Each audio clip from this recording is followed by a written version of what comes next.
Okay, sounds good. And Great. yeah, if the presentation is a little too sketchy, please excuse that. No, it looks great. I prepared it yesterday. Okay. Um, so I guess I can start with my caffeine pilot studies. So with a lot of different programs that NeuroLex is trying to develop, I'd say mine is a little more less disease focused. It's more of an innovation and kind of new way of thinking towards the process. And then I wouldn't say that I have a problem in this market that I was trying to solve, but there are some of the stats I would like to point out so that there could be kind of something for us to think about. So 90% of the individuals in the world use caffeine in one form or another. So if there's anything that we can develop with people that consume caffeine, it could be a huge potential market. And then caffeine sensitivity is very drastic within population. Some people have, or like some population actually have more than 40 times the caffeine clearance time than the other people. So there is a lot of variance between people who can digest caffeine fast and people who are slow at digesting caffeine, and people are very varies differently in terms of how sensitive they are to caffeine. So some people have one cup of caffeine and they start jittering, and some people have to have 5 or 6 cups before they feel anything. And so this leads to a lot of unexpected side effects, including vomiting, headaches, and just all sorts of different things that people don't want. So my solution to this current kind of problem is to develop these machine learning models to predict perhaps how much caffeine an individual has consumed, predict how long ago the caffeine was consumed, and predict the caffeine side effect before individuals even drink the caffeine. And some of these ideas could even extend to other applications as well, as I will talk about later. So my pilot study kind of includes mostly just Rice undergraduate students because I only reach out to my friends and ask them through Facebook. A lot of times my Facebook actually gets stuck and just crash because I have so many conversations going on at the same time. But with this population, I distribute surveys and then record speeches, and these are all done through the CaffLex, the website done by Drew. And so the survey includes a comprehensive information collection where I collect information about the caffeine consumption habits of the individuals, the vocal illness history, and personalities. And these habits also include things such as diet, which can affect the amount of caffeine you can metabolize per time. And for the speech recording task, I just used the 30-second reading.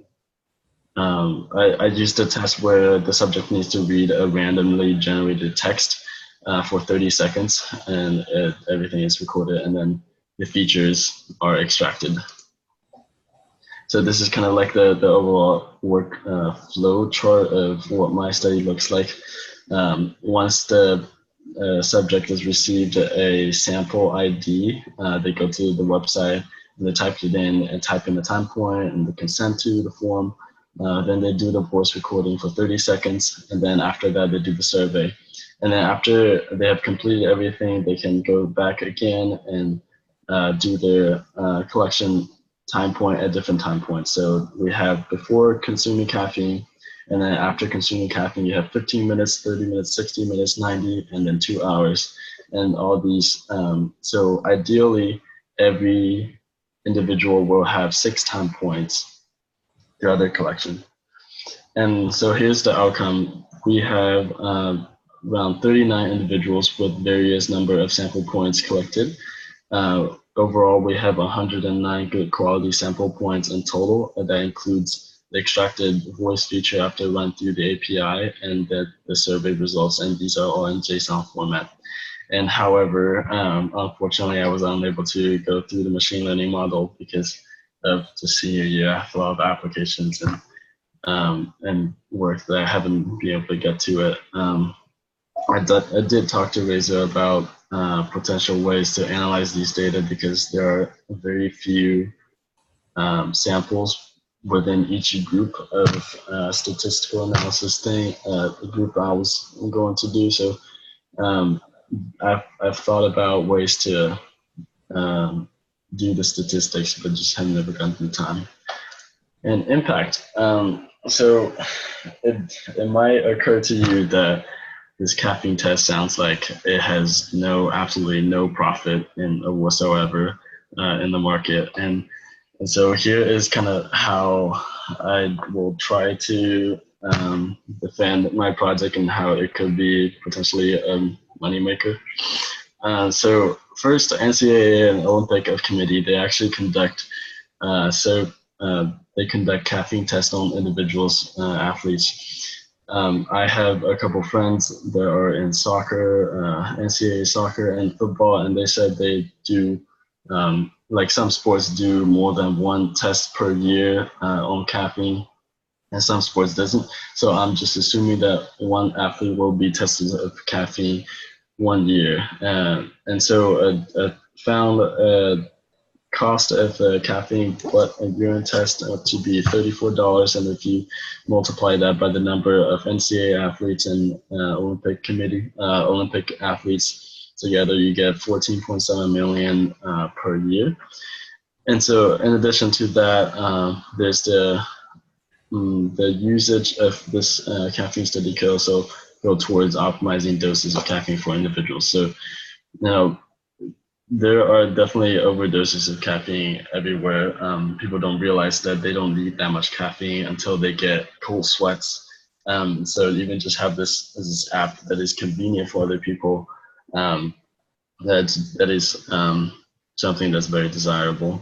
And in addition, this kind of came up, the hepatic failure kind of came up during my search for caffeine studies. I was really confused, so I looked more into kind of the liver function and actually the caffeine clearance test could be a good indication of how well your liver is functioning. And so just using that, if we are thinking about developing this into an accurate test for detecting liver function, current liver function blood tests cost $29, and then approximately 21% of the population are at risk of liver damage due to various habits, from drinking to other bad habits. And the total population in America is 323 million. And so if you multiply that together, it's $1.97 billion per year. And last, there's some implication where caffeine in its natural form is able to put a lot of stress on the cardiovascular system. And with individuals that have congestive heart failure, it is especially vulnerable because they have a very small heart chamber. And with the extra stress, it could lead to lethal effects. And so I haven't thought about how this could provide a revenue for the company, but this could be something that is a little more impactful. So with my goal and next step,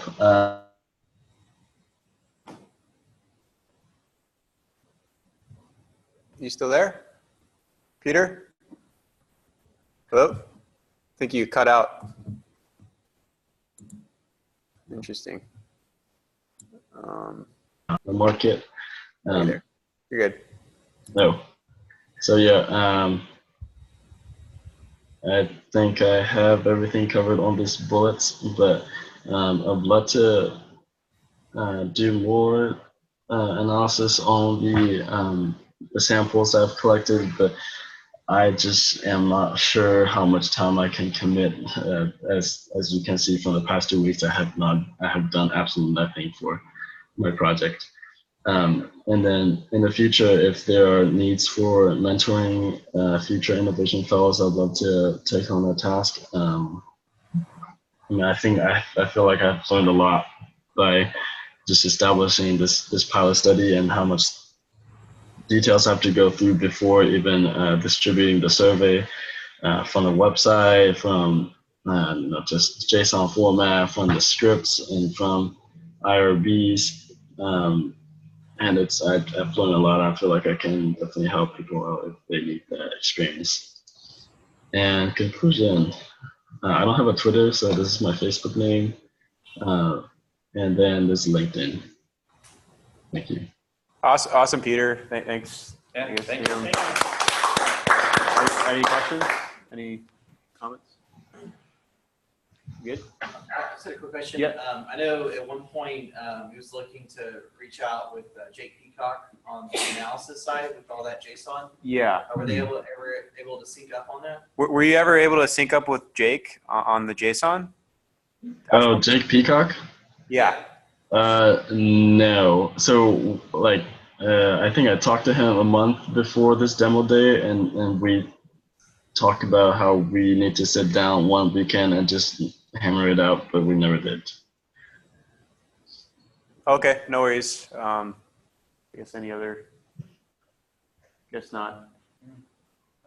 All right. Thanks so much, Peter. It's been great, working with you. I think we're definitely going to make more inroads into Houston. I think it's been really fun, kind of working with you and Jake and a few others, Trey and others. So I think we'll probably be there, hopefully doing a hackathon in Houston sometime soon. Yes. And yeah, so move on. Get the next presenter. So I got Shadab. Shadab, I'm gonna stop your video, Peter, and then I'm gonna go to you. So I just asked us to share your video. Okay, yeah, I see it. So I should stop video. All right, so we have you. Then you can share your screen by pressing the green button. Okay. And you can go, and you have 10 minutes, no rush. The Alzheimer's proposal, we're rescheduling. Okay. Let me just.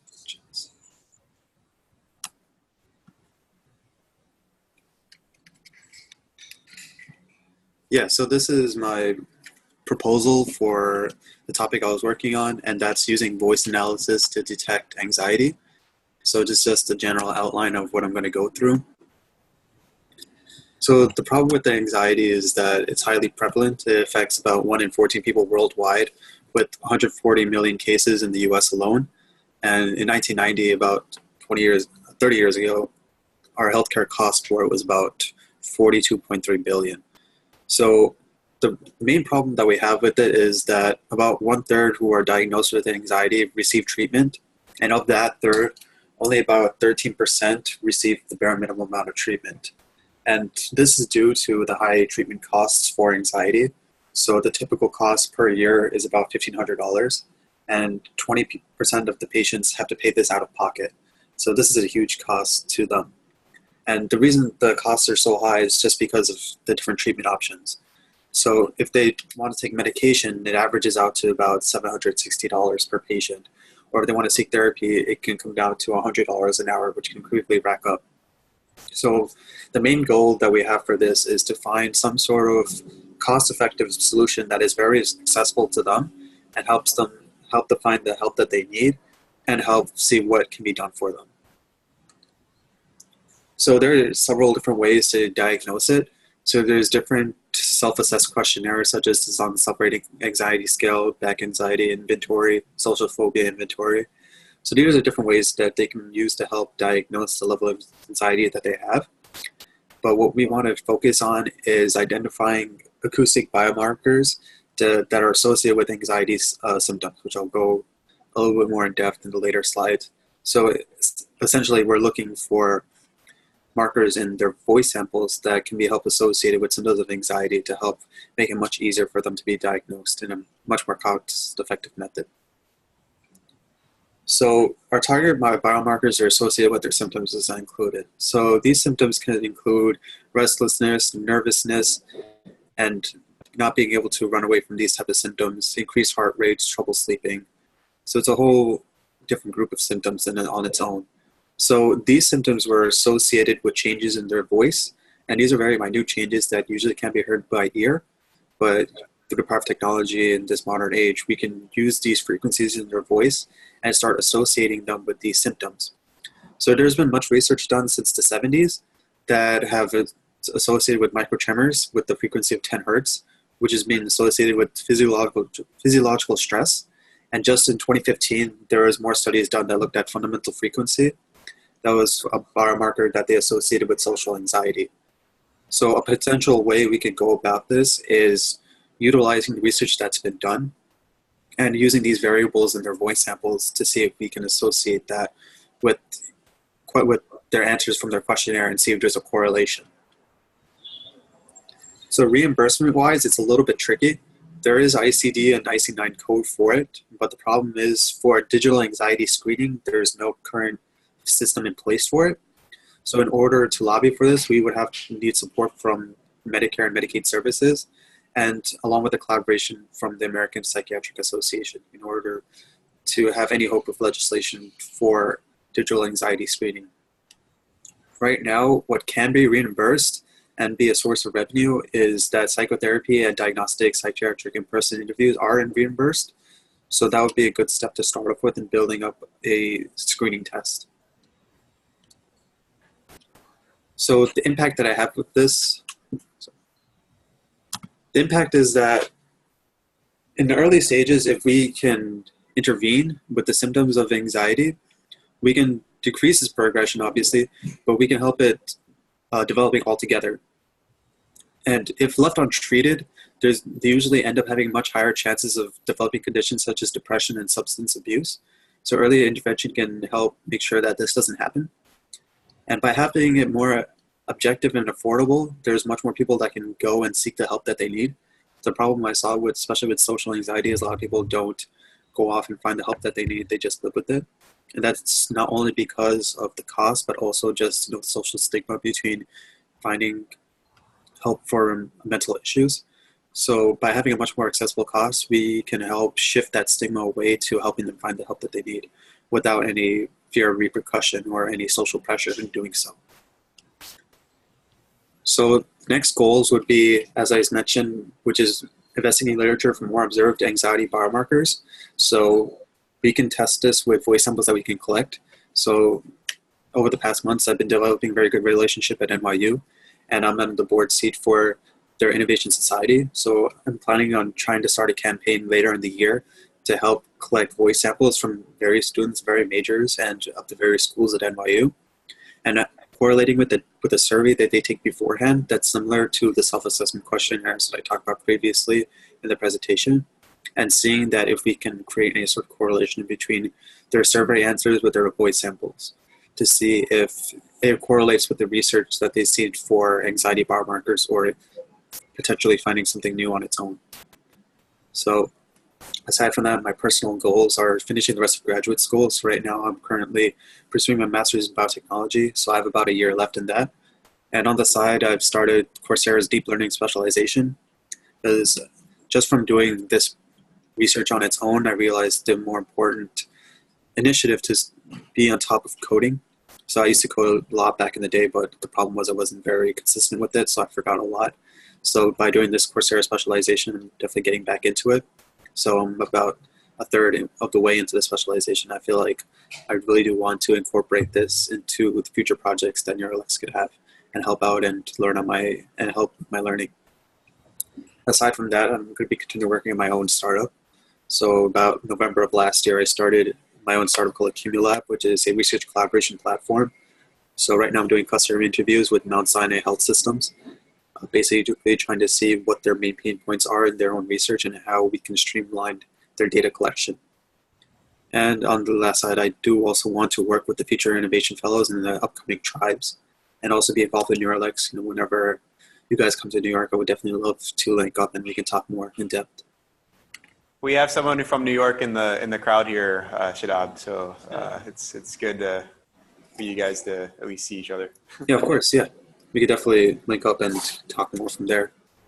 So proposal, I can also link this to you guys directly. but I have the linked proposal. I made some edits from the last time I sent it to Jim. So aside from that, I do want to thank Emily Fiedler. She was an intern.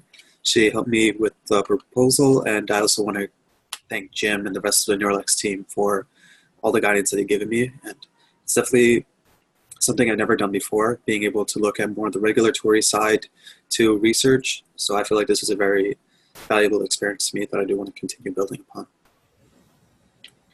Awesome. Cool. Any questions? Any questions for him? You kind of focused more on the regulatory side of things. How would you envision, you mentioned doing a study with the NYU students potentially, like how would you envision that going down? Like if you could do whatever you wanted, like do you have an idea of how that would work? How would I go about it?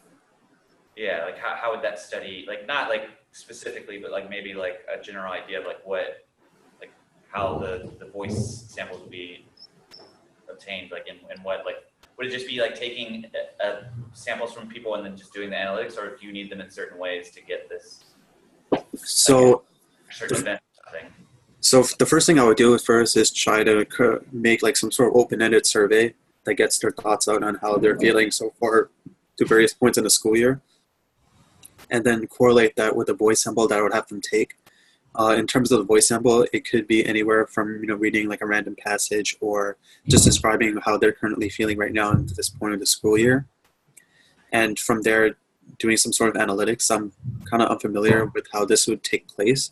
I would definitely need to work with someone to see how this can be done, but basically be able to use analytics on the voice sample itself to see if we can look at different data with the sound levels or with like the different amount of hertz that they emit, and see if we can make any sort of association with what I've read in the literature. Yeah, so you would be trying to like associate self-admitted stress with markers in their speech. Right. Yeah. And Shadab, I don't know if you know that we're building a StressLex product. Right. We're releasing Q1 next year, so this actually fits really well within our launch, and I think we're going to be doing some research studies, so we'd love to. Yeah, I believe we talked about it the last time we met up. We could definitely work with NYU. So since I'm very well connected with them, if you want to conduct a potential research study with some of the students here, we could definitely try to set something up with them. Okay, cool. That'd be awesome. Yep. Any other questions? Anyone here? Cool. Like, Shadab, really great job, man, and really appreciate you taking the time to do this. And it's been really good to know you, and we'll definitely stay in touch. And of course. And we'll, all right, move over next. So Alice, are you there? Yeah, I'm here. Are you ready to present, or? Yeah. Okay, I'll move it over to you. 1 second. Super bright. Let's see.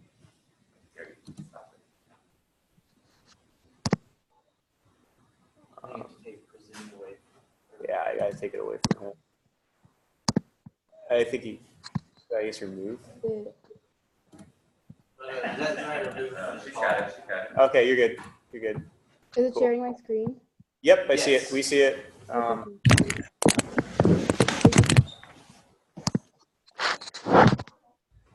Great. Just start whenever you're ready. Cool. So my research pilot demo had to do with Parkinson's disease, and specifically the interaction between movement therapy, specifically dance, and Parkinson's. Cool. So the problem, Parkinson's affects over 1.5 million people globally, which makes it the second most prevalent neurodegenerative disease in the world. But there are serious issues in the accuracy and efficacy of the diagnosis process for Parkinson's. It's typically diagnosed by primary care physicians or neurologists, and it's based off of vague symptoms or trial and error medication use, which makes the process really timely. It can take between 2 to 3 years, as well as really inaccurate. So they can detect the disease really late, just based off of when the symptoms get worse or when the medications do or don't work. And the medication costs can range from $2,500 up to $100,000, depending on surgery or treatments like deep brain stimulation. And because they rely on advanced symptoms like tremors, oftentimes the diagnoses are made much too late. So there is a need for an accurate biomarker to detect and treat Parkinson's earlier to lower healthcare costs and improve health outcomes. And voice has been a really good indicator of a lot of the symptoms because speech disorders affect the vast majority of those suffering from Parkinson's. So there's been a lot of research recently about speech pattern analysis, and this is where NeuroLex really fits right in driving this field of work. So here at Wake Forest, I'm involved with research that looks at dance and Parkinson's, as well as other diseases like Alzheimer's and aging in general. And our whole body of work is called Improvement. I threw in the link to our website there in case anyone was interested.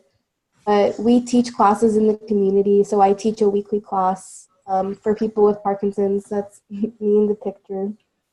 And we've also have a growing body of research that's gained quite some acclaim. So in the past, we've done 2 pilot studies. That was before I joined their team.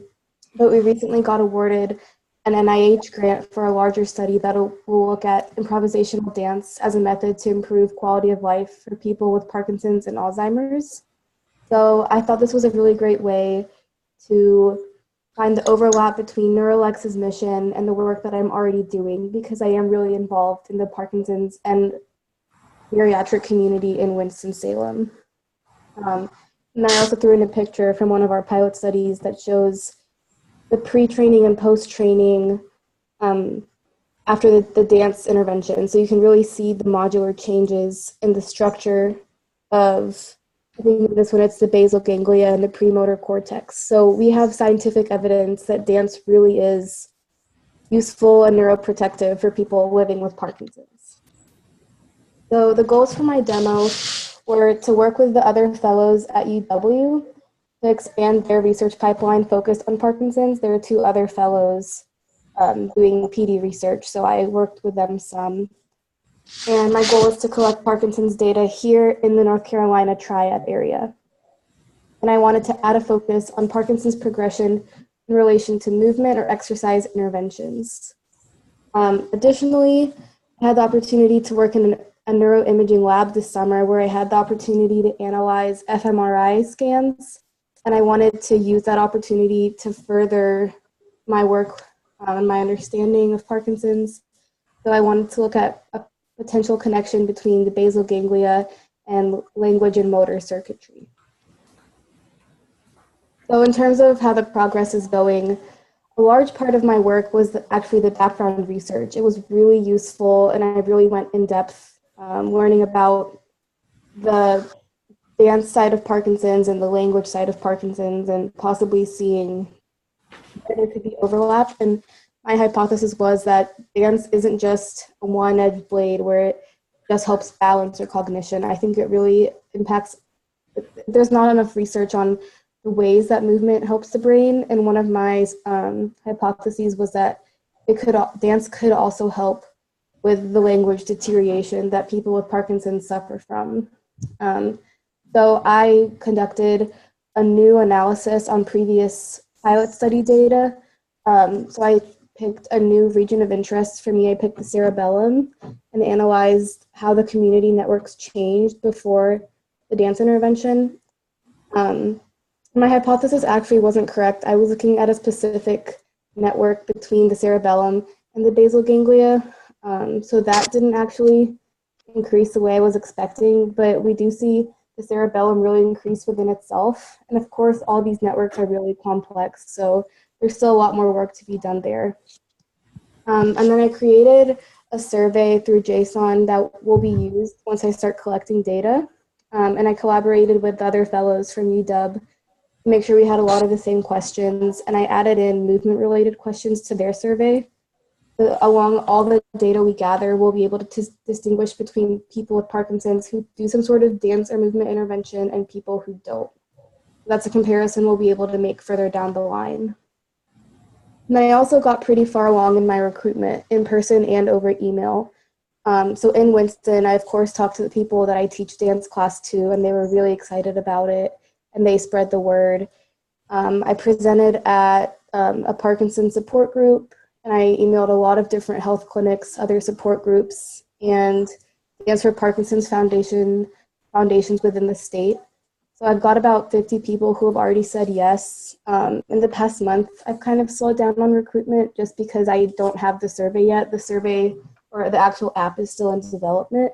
So I couldn't give them too much information and then make them wait for so long. So I've been a little bit delayed with recruitment, but we do have a good base. And then there are also about 80 people in a fight club for Parkinson's based in Atlanta that we've been in touch with, which has also been a little bit on hold, but it's established and it is a great potential partnership that we have. Most recently, I've been working with Dr. Reza to expand the spreadsheet on Parkinson's voice features. So we had a spreadsheet originally, but it was really unorganized, and we do need like a solid base of literature and the different voice features that'll be used to start making this product. So I've been organizing the spreadsheet and expanding it, adding literature, specifically about the voice features impacted in Parkinson's and exactly how they're calculated and can be used for coding.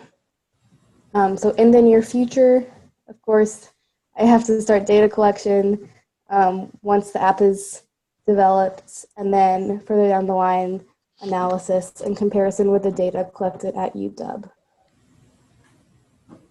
So for the impact, this is a really exciting prospect because if we do develop a voice biomarker for Parkinson's, it'll really shift the whole process of how we diagnose and treat Parkinson's.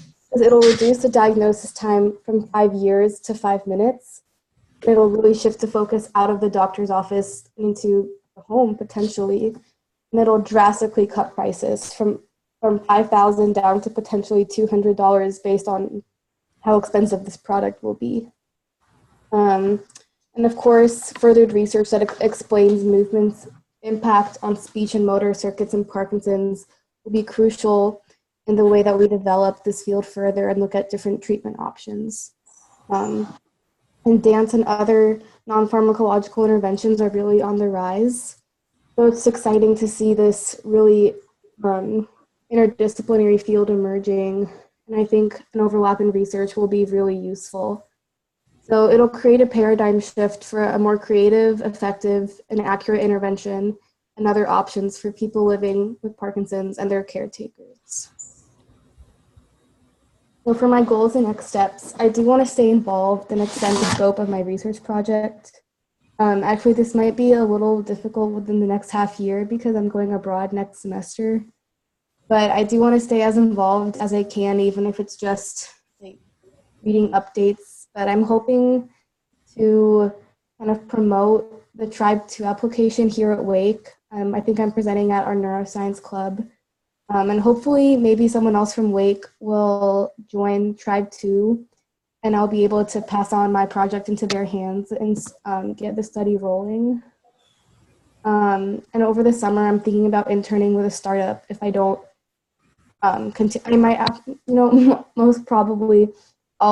most likely I'll be back here doing my dance Parkinson's research, but we'll see. Maybe I'll intern with a startup.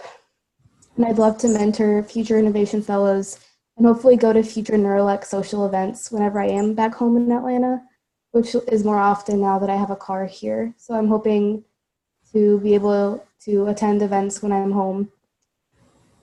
And this, of course, will help me increase skills and experience in neuroscience research. So really, my time with the tribe has really benefited me and opened my eyes to this different side of research and working with a startup. But I really do think that the overlap between the work here could really benefit the company because Winston-Salem, it's called the City of Arts and Innovation, and we're really on the rise kind of in the biotech industry. We have a new biotech center downtown, so I really think it would be great to try to bring the company to Winston-Salem. Another skill, I hope to gain some computer science skills because I currently don't have any, but that is on my list of things. I'm going to take classes and gain skills because this is stuff that I'm really interested in.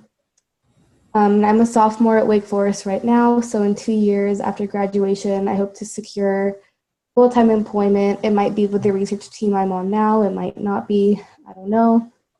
And a recommendation letter would be really greatly appreciated. And I really think this was a really helpful experience to set me on this path and open my eyes to the fact that I am really passionate and interested in this sort of work. So I'm really excited for the future, for my future work with NeuroLex, and just really happy that I had this opportunity. So I don't have a Twitter, but I did put in my Facebook link and my LinkedIn. And I want to thank Jim and Reza for all their help and patience. And it was a great experience. Thank you. Awesome. Thanks so much, Alice. That was awesome. Any other questions? Oh, that's a good question. Alice, can you hear me? Yeah. Hey, did you recruit at all from the research cohort that you did the neuroimaging on? So that's from our pilot study. So actually those people I didn't, because the images that I mainly looked at were from Alzheimer's.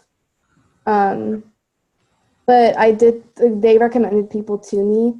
So I use that as like kind of a springboard to get from more people. Do you have any images for Parkinson's patients? I personally don't, but I know that my mentor here does. So I could have access to them.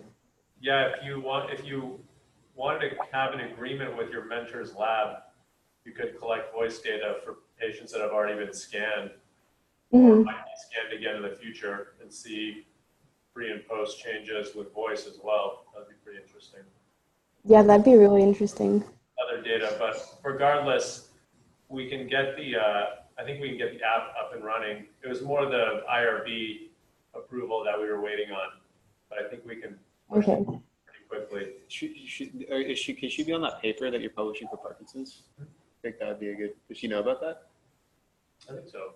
So Alice, you know that we have like 60,000 Parkinson's voices pipeline? So we're working on processing that now, and if you want to get involved in that, just let us know. I just ran the API, and we have like tons of features on that. Is that the proposal that you sent me like earlier, the Parkinson's one? No, it was actually something we got from Sage Bionetworks. They gave us all their voice data for research use to publish a paper. And it could be the first paper using deep learning to diagnose Parkinson's. So we have all that going on. So I think we'd love to involve you in that. Yeah, that would be awesome. Given all the work that she's done. Yeah. Let's get the web app up though. If you still want to do that, we can get that up and running so you can collect some voice samples. Yeah. Any other questions? Anyone back there too? Any questions? Cool. Ask her, hey Alex, One where more. are you studying abroad next semester? I'm going to Venice, Italy. Oh, wonderful. Collect voice samples in Italian. Our network. My favorite places. Cool. Awesome. Really appreciate us. Really nice good work job. to do. And I think get Radhika, you're next. Yeah, I emailed my people. I'll pull it up. Yeah, I can pull it up. No worries. So I'll share my screen. So whoever's watching, I'm going to share my screen because Radhika's here physically presenting. So I'm going to pull it up. No. Apologize. So first try lessons. So I can just click through them for you. Okay. Cool. Hi everyone, I'm Radhika. I'm a fourth year BME at Georgia Tech, and clearly I did my pilot on depression research. So the goals, so originally I was thinking of collecting cross-sectional data from patients at Emory hospitals or Grady, but that was like getting really hard. I contacted 30 psychiatrists and no one got back to me, except a few, and it just didn't work out. So after talking with Reza and Jim, I decided to change my goal to longitudinal data collection. And Reza and I actually had a call with Southrick Ghosh at MIT, who's doing something similar to NeuroLex, and he actually mentioned the idea of collecting data off of YouTube, which I thought was a really good idea, especially for me because it's like easier to do that, it's more convenient, simple. So specifically footage of well-known people who suffered with depression over a long period of time, like Robin Williams, which we talked about at a research strategy meeting, and everyone knows he was suicidally depressed. So I also looked for more celebrities who had the same issue. So the IRB selection, I didn't obviously have to use an IRB yet because YouTube is publicly available data.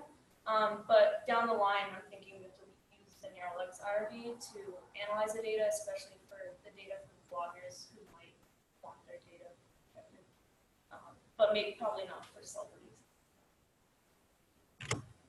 So literature review, I found a lot of cross-sectional studies, but there were really few longitudinal studies, and even those were not over like a long period of time. They were only over like max 6 weeks. But actually I ended up discussing a paper each week with Reza, and those were all on like cross-sectional depression studies. So I put those in the Google Drive, and they actually discussed like a bunch of different speech features, like some which we didn't even think of. So this was helpful because we can add it to our growing list of features to track all the data we're collecting. So patent review. Currently, there's no technology that can diagnose depression using voice, but there is obviously other types of technology using other biomarkers, like genetic tests and tests of body fluids. But obviously, we're trying to do something different, and those are like costly and inconvenient. So yeah, there's nothing out there currently. So the problem, briefly, so in 2010, it was noted that there were 491 million visits to primary care physicians, and from those, 11 million people were diagnosed with depression, but 2 million more go undiagnosed. So it's like a total of 13 million people who aren't diagnosed soon enough. So it's like it takes around 3 to 4 months, if not longer, to diagnose someone, which is obviously too late. Or just too long. So the cost estimation in 2010, the cost of treating depression for the US economy was around $200 billion. Okay, so for the solution, like I mentioned before, I changed my goal to collecting longitudinal data. So I wanted to do that with free speech samples off of YouTube in order to eventually be capable of tracking changes over time in a person.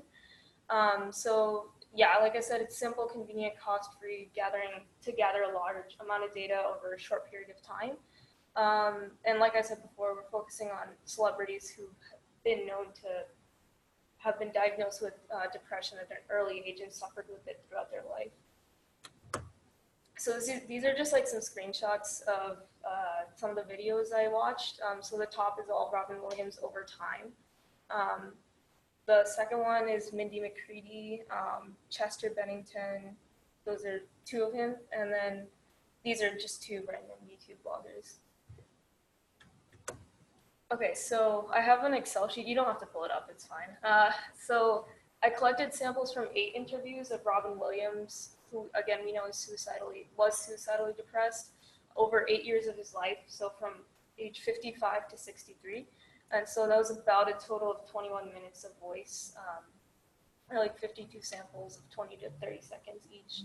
I also collected samples from 4 interviews of Stephen Fry, Chester Bennington, and Mindy McCready, and the latter 2 were suicidally depressed. And I'm still collecting samples over time for them. So it's kind of cross-sectional right now, but I want to make it longitudinal. So it was about a total of 13 minutes of voice.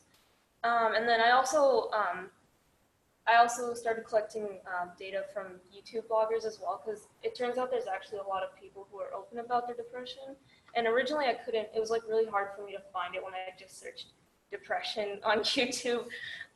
So it took me a while, but eventually got to that side of YouTube where everyone was like talking about the depression openly. So some of these people have had depression for 6 months to 2 years.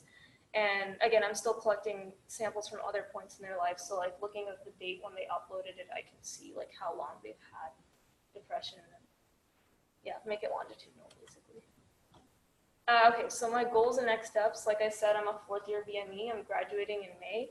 I'm pre-med, so I really want to stay involved and extend the scope of my research project during my gap year, starting in May 2018. potentially continuing with depression most likely. Hopefully get a recommendation from med school, which would be greatly appreciated. Shadow more physicians, especially psychiatrists if possible, but I know that can be difficult. Apply to med school, hopefully get in, and mentor future tribe members and go to future NeuroLex social events. So I have some conclusion slides. So the impact on NeuroLex. So the longitudinal data collection will obviously help with the creation of a better product because the app can tell people, can tell a person like if their depression is progressing or if it's improving, because we can track the specific voice features that change over time with depression.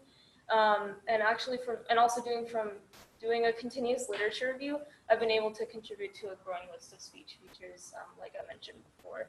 And these can be applied to other indications as well. This was supposed to say impact on me, sorry. So the chance to do an independent research project, I've never had that chance before, because I've done research in a couple of labs at Tech, but like it wasn't really independent and I didn't have a lot of freedom. So this was a really awesome opportunity, and I felt like I was actually, like I really knew what I was doing, and I like had like a really good understanding of everything.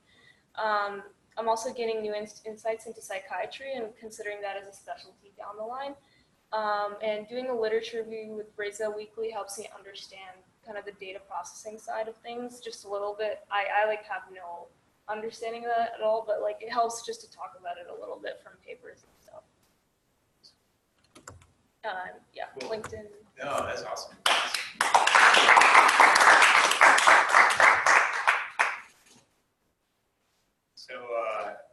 So my question, I'm kind of curious. I know that you had looked at like a lot of like depressed people on YouTube. Yeah. Would you have any like useful hints or suggestions for anyone else searching for other diseases? Yeah. Like Alice or any other fellows that are in research to do similar thing next time around. I think to make it more effective. Yeah. So I like I said, I originally started out looking for bloggers, and I just said like depression, like I have depression or something like that. And I didn't come up with like anything. I don't know why. But then after I looked at celebrities like Robin Williams and like I watched like maybe like 15 videos of him, just like footage of him talking about his depression. And like I kept like clicking on the slide links. So like as I kept doing that, the bloggers started to come up. So I kept clicking on those. The rabbit hole of YouTube. Yeah. Yeah. Just keep clicking. Yeah, basically that's what it was. I don't know if I would have been able to find it otherwise. Yeah. Interesting. Yeah, I definitely like this idea of automated YouTube enables. Good source. Yeah, it's really it's called audio. Yeah. And it's really just finding more like the people. It's hard. Yeah. It's great. Did you I mean, I don't know if you guys talked about like control, like in terms of getting people who harm. Yeah, me and Jim and Reza also talked about that. So I'm still in the process of getting control, but I was gonna do that, like find, I guess, people with the same age, for the bloggers at least. But I don't think I can do it for celebrities. I'm not sure. I mean, there's obviously a lot of Yeah, variables there, but yeah. I don't know but Yeah, and it was cool because like a lot of the bloggers actually, like they literally, like they specifically said I've been diagnosed with depression, so it's not like not labeled data, it's like labeled. Well, I think one good thing about going for like bloggers is like a lot of times they're sitting in the exact same position, Yeah. the exact same like Setup. So it's like that's like great for Mhm. analyzing things over time. Yeah. Not as many variables there. Yeah. Is there anything unexpected you found and like watching like Robin Williams over time that you I mean, did you feel anything like as you're watching? Yeah, I mean, cause he's like an actor, so it's really hard. Like some interviews, he like covers up the fact that he has depression. Like an interview with Ellen, for example, like he was talking about like how he had heart surgery recently, and she was asking him, so you know, a lot of people who have heart surgery tend to go into depression. Did that happen for you? And he kind of just glossed. He didn't even acknowledge it, kind of. But in other interviews, which is what I collected, he did mention it. So. I mean, that's like one of the things I saw. it would be interesting to see, like, regardless of whether or not he admits it, but like if we have our verbal Yeah, I actually in the comments section. Yeah, in the comments section, a lot of people were like, he's doing a really good job of covering up the fact that he has depression, and like they quoted him saying certain things, and you can tell he's not. He doesn't genuinely feel that happy. So. Yeah, it's dangerous to apply hindsight. Like now, everyone knows. Yeah. What happens. So Yeah, a lot of these interviews were actually published like the day he died, I think. So that's the benefit of doing it programmatically. You don't apply your biases to theory. Yeah. Can you find samples from when he was younger? The youngest I could find is 55. But I can keep looking. But I feel like I like spent like a whole day just like finding videos of Robin Williams, and I couldn't find any like of him when he was younger, just like clips of him like doing like stand-up comedy. So. Or we can find some interviews from when he was younger. Yeah, I can. We should run that, what you found out, this on him. Yeah. This model of his features. I'm sure like eventually we could keep this database growing. Yeah. There's going to be some data averages. Or compare some of those features with like other known, depression features that, aren't maybe necessarily from an actor, which can maybe do a better job of hiding some of it. That's why I kind of think the bloggers are better influence. Yeah. But I'm saying like being able to compare the known like bloggers, look at those voice featers, and see if we can identify. Yeah. Right. So I'm wondering if there's anything that kind of So that would be really interesting. I think that alone would be interesting to just publish. That could be very interesting. Right. Yeah. I have engine will build out a detection algorithm. Yeah, we were just creepy smile numbers. Yeah. I did one pedestrian. Put together what you want to run, what you want to analyze, and we can run it. Okay. Yeah. Sure. Cool. And you can download like WAV files or some versions of. Yeah. Yeah, I can do that. Keep going. Thank you. Thanks. Yeah, thanks so much, Radhika. All right, so next is, I guess. James is fun. Yeah, James. Just watching. I think Sumaiya, since Ryan is kind of, I think, out of town. Okay, yeah. Are you ready? I'm here, yeah. Should I share my screen? Yeah, can you do that? Yeah. I'll stop my share. Oh, okay. I think you go endlessly. Yeah. It's unlimited. That's magic. That's the benefit. Known as giving money for services. It records the file. That's what I'm saying. It's worth paying for it. Yeah. Hi. Okay. Oh, they dropped it down. Can you see the? Yeah, we can see it. I'm making it full screen.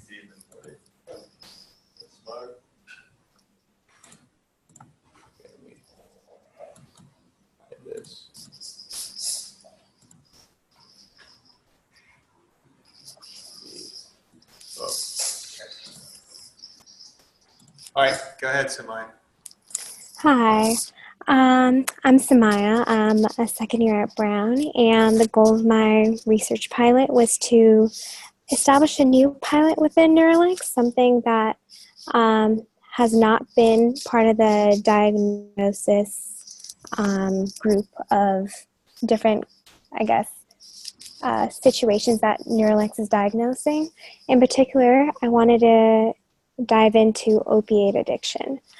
So the goal of my research pilot was to gather information on opioid addiction and then also begin study trials for this. So here I have, write the proposal and then suggest the study design and then start conducting research. As for the IRB, my goal is to be working with clinics not affiliated with Brown or with any academic institution. These are mainly centers that provide methadone or Suboxone So I believe that the NeuroLex IRB would be ideal for the study. And then Reza has sent me the documents for this, and I plan to use these. When I was kind of looking at opiate detection, one big thing is that people who are addicted to opiates often are able to recognize that they're addicted, or their family members are, their friends are. And so they often are able to get treatment without the use of like drug testing or, you know, visiting a doctor to diagnose. However, there are some speech patterns that can be noticed in people who use opioids. For example, just negative responses, less happy, I guess, responses to really good events. And then if there's something bad, it's like even more negative to just normally bad circumstances. And regarding speech detection, in this space in the US, there are no patents in regards to opiate addiction. So the number of people who are affected in the US is quite large, 11.8 million misused an opiate, and that's including like a large number of people who actually start off, you know, in the hospital from painkillers and then move on to heroin because it's more affordable. In addition, there's a large death rate too, and many people die every year from opioid misuse.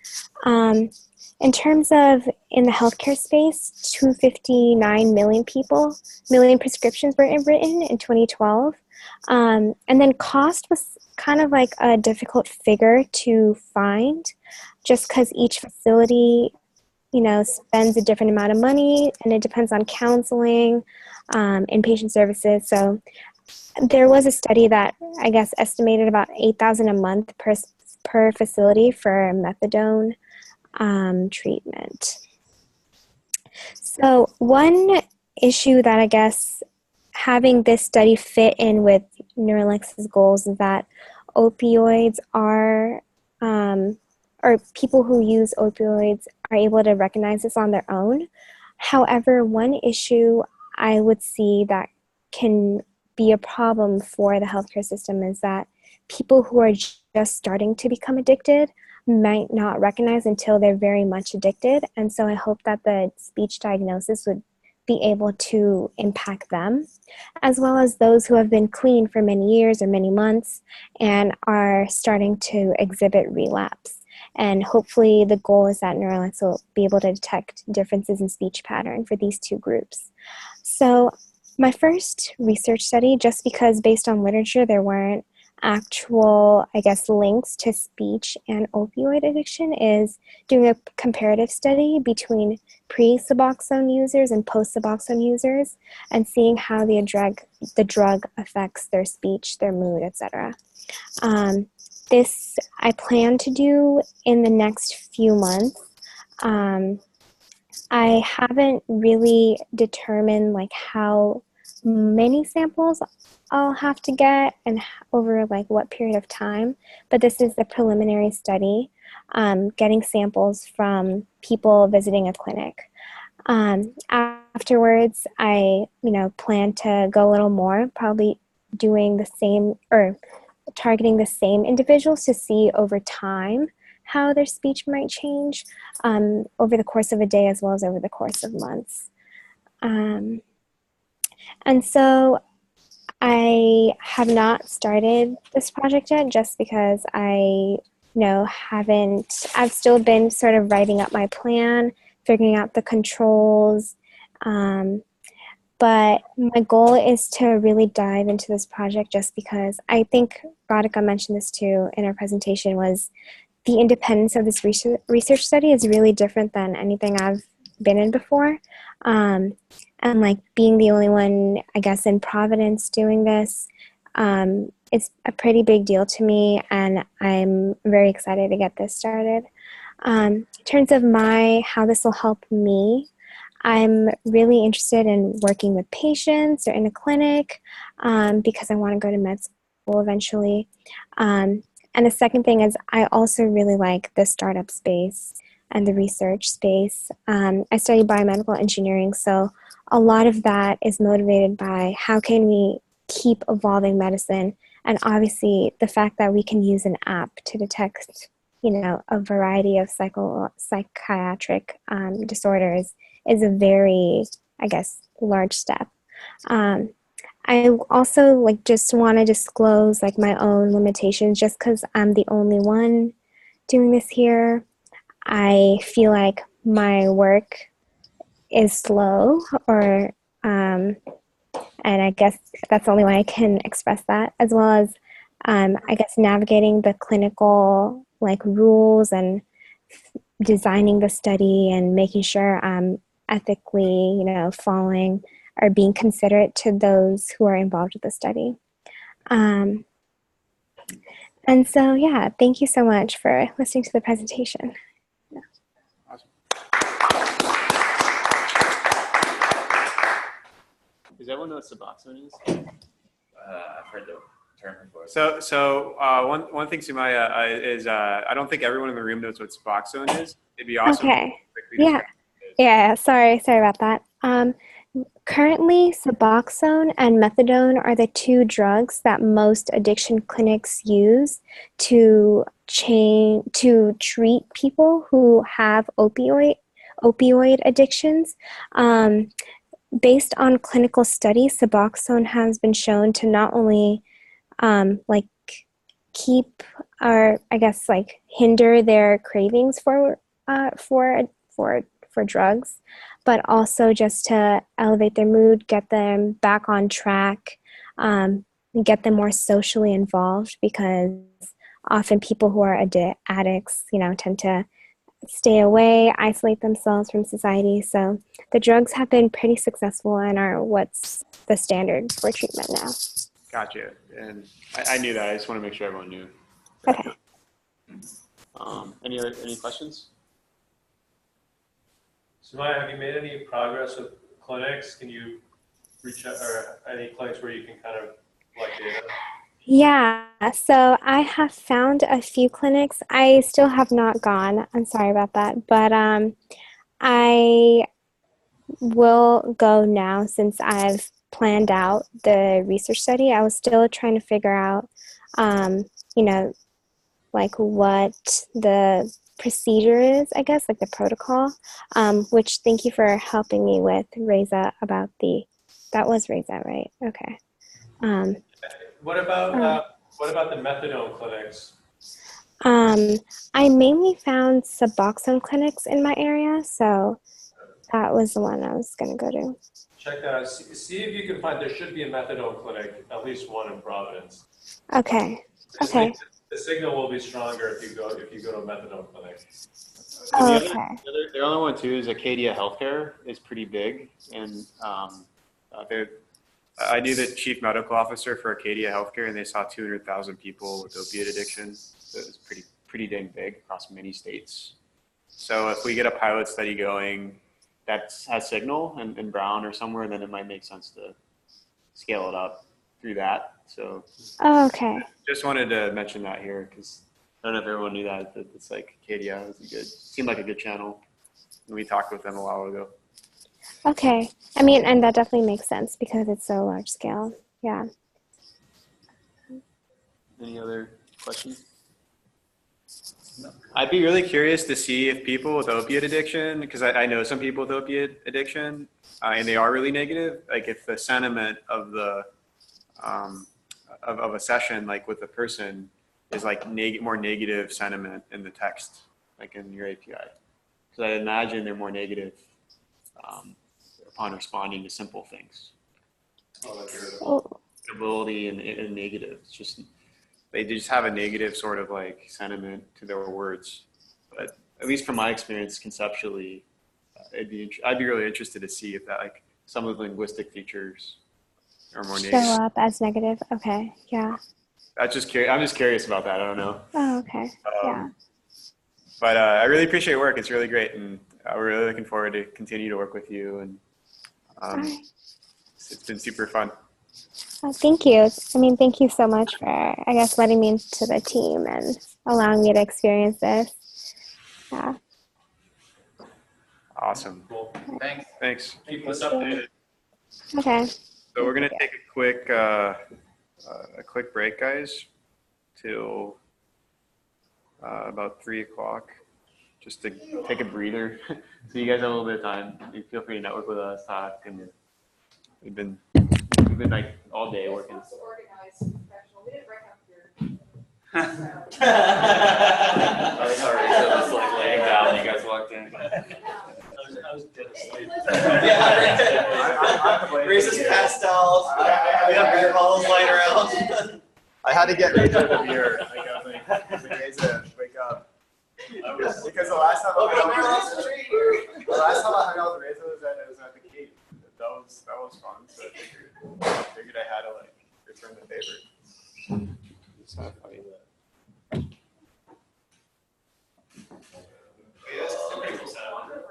Yeah.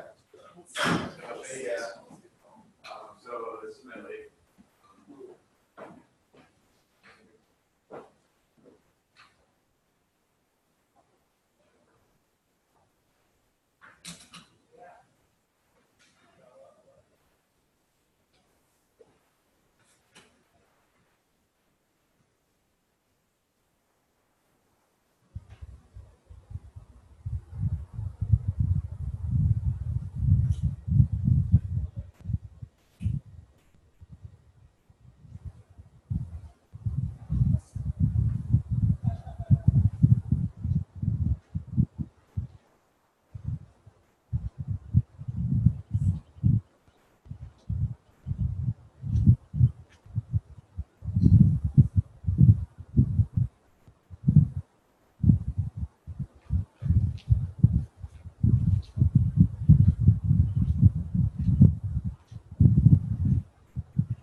You guys want some food? There's like some sandwiches left over right here. There should be some good. Like beer for then we have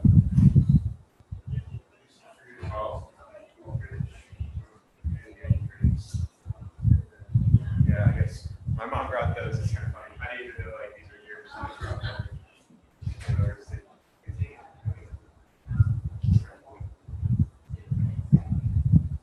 So like someone owns this place? No, this is actually the like red wine. This is our like homeowners association. Oh. And like their clubhouse. So they have like a clubhouse rented out. So yeah, it's pretty nice. It's like big enough. We could definitely fit more people in here. Yeah. So like it might be good. We get feedback. We might be like, okay, it'd be cool to do it on another lake next time, somewhere else. Or they were saying the beach. If we have a lot of money, we can go to the beach. You get more like you guys are definitely invited every year to come out. Whenever, so like, hoping to create this like cool community. Were there more fellows in ATL that I know? Yeah. So Adita, then Ryan Dunn was here. I don't know what we're like. He's been kind of like busy with stuff. You know Ryan probably. Yeah, I know him a little. He's been super awesome. But he had stuff come up this summer. He's like employment and it's a lot of stuff recently that Was like. he pre-med? He's going industry. I don't know if he's pre-med anymore. It's like everyone else. He was pre-med and then like decided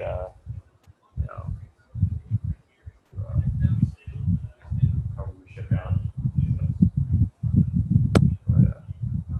But yeah, for sure, it's been cool because like Scott brought in his like miniaturized RGB, like his Raspberry Pis, and so we run hardware now. Kind of cool. Which we can pull out later. What does it do? It has a touchscreen, and it's like you can think of it kind of like our own version of Fitbit for our stress products. It's like measures our condenser mic. He does everything about hardware. So it's like super good at that. He's the one in the orange shirt. And Russell's our software developer for the research products in New York City. And Drew in the blue shirt is CTO. And he's been doing like our Swiss stuff. Reza, the red, Elizabeth, the white RPP marketing. People chiming in. But it's just cool to get everyone in the rooms, like core values, like that stuff. Like you gotta get that stuff right, or things spiral and they get old. Like this is their chance to like say something before we all are. It's good that we finally have that because like we always have that like subtle difference. Like, oh, that's cool. It's like we're all here, all in one place. Yeah, we've been super good at like getting amazing people. And it's a skill. It's like obviously the work you got to put in. It's like incredible amount of work, but like stuff like this, I think helps motivate. Whoa, there's a lot here. And also like I've been building software. I think like my scripter.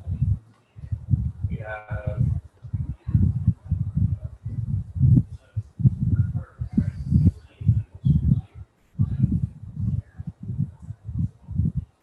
So I have a scripter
TA physics, and I was like undergrad, but I didn't like, it's been like 5 years, so I don't remember any of it. So I just got back into it. You get motivated by projects, so like I think like you just maybe like you just learn, like when you want to learn something, you like don't sleep the project out and you learn. And that's like how I learned this. And it's like I don't think going to class or you just kind of just focus. So like I know like a lot of even senior programmers that don't write update scripts that we download and execute. It's just like that very average.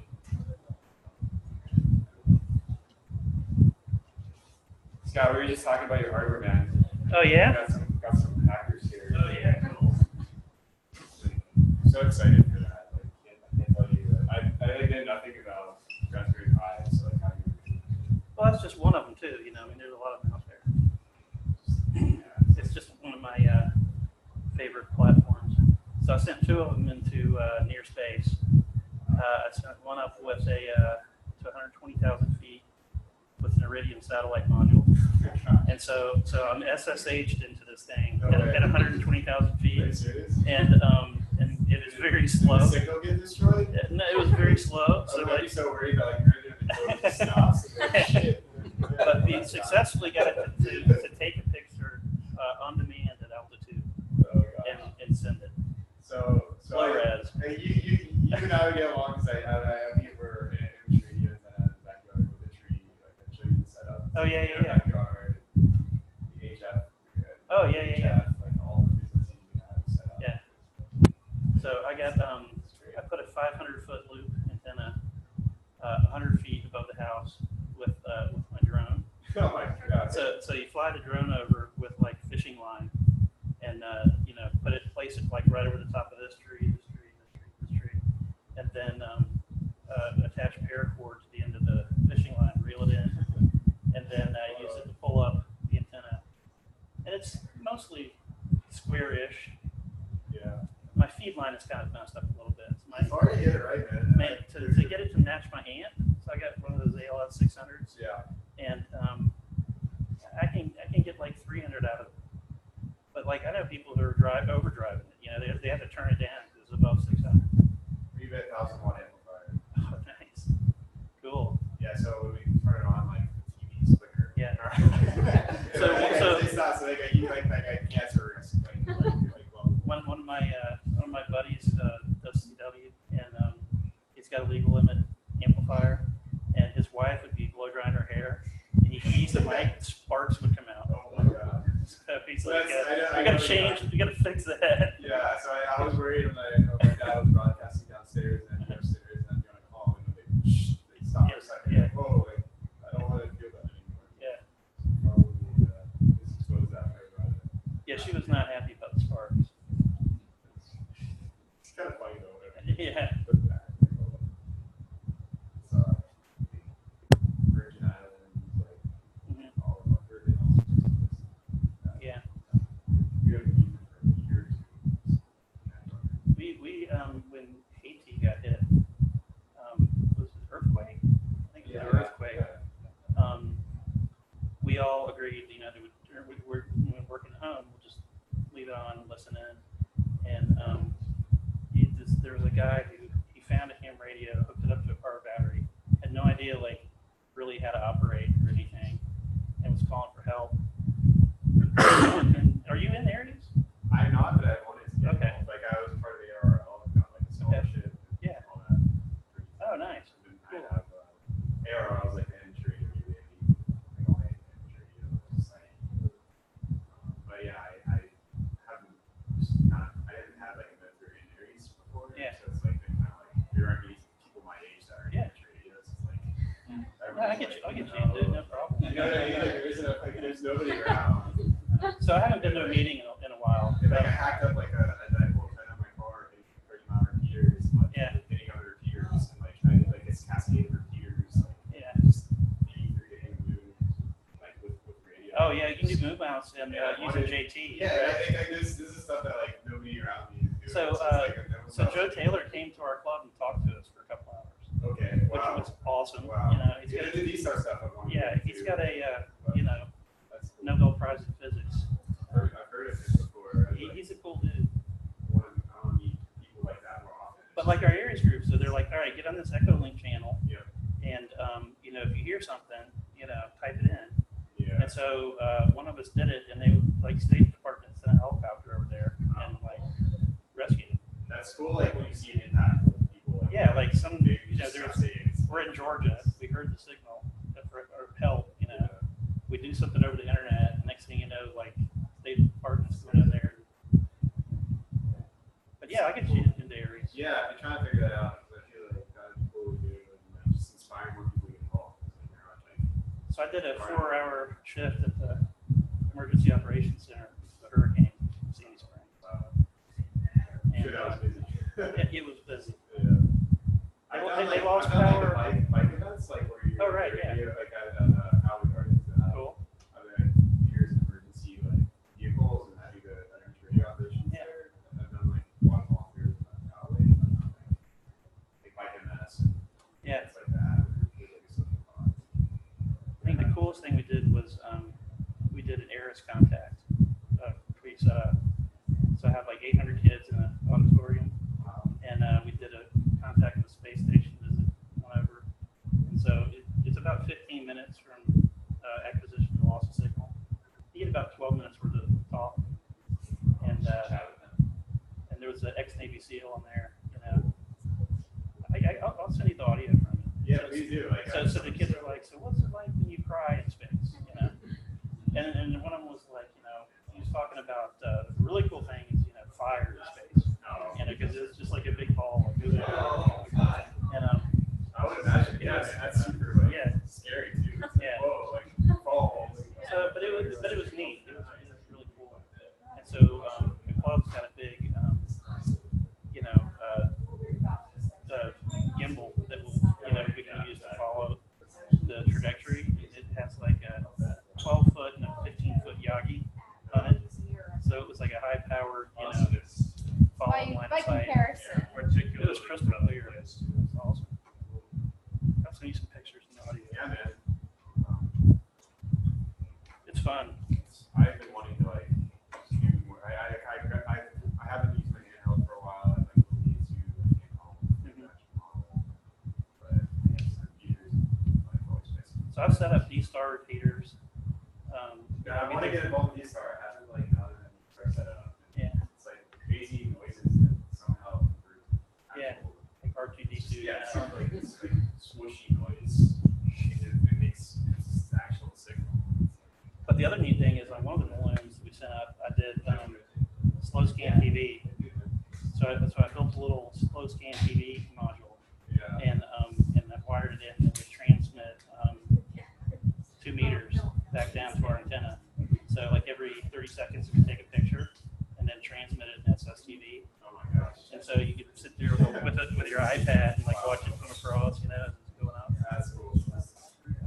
Yeah, I want to get more in computer vision. I have not in audio. It's easier to get in the CD library. Yeah. I want to like watch my room. Me too. Yeah. I have like all the stuff. Like I don't want to have to say, "Hey Alexa."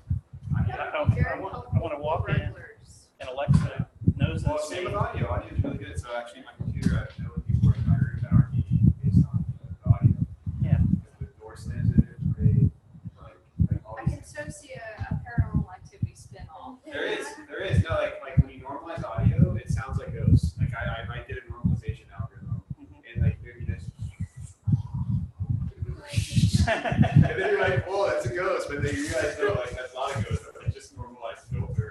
People are stupid. Like, I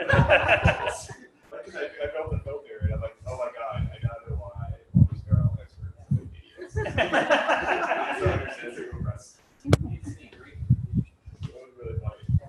Like if you hear some of these weird normalization voices, like you know what I'm talking about. It's like really weird, squishy, like sound of a word, and then it goes away. It's weird. We should do a hackathon where we just give them that and tell them to diagnose what. Yeah, and it's nothing. It's just like. Sorry, that's the sort of hackathon I would put on. You just screw with people. That's terrible. I would get a lot of press for it. People smile. A lot of people smiles. And you're like, Did you like run the hackathon? Because I got whole new appreciation. yeah, you guys can go.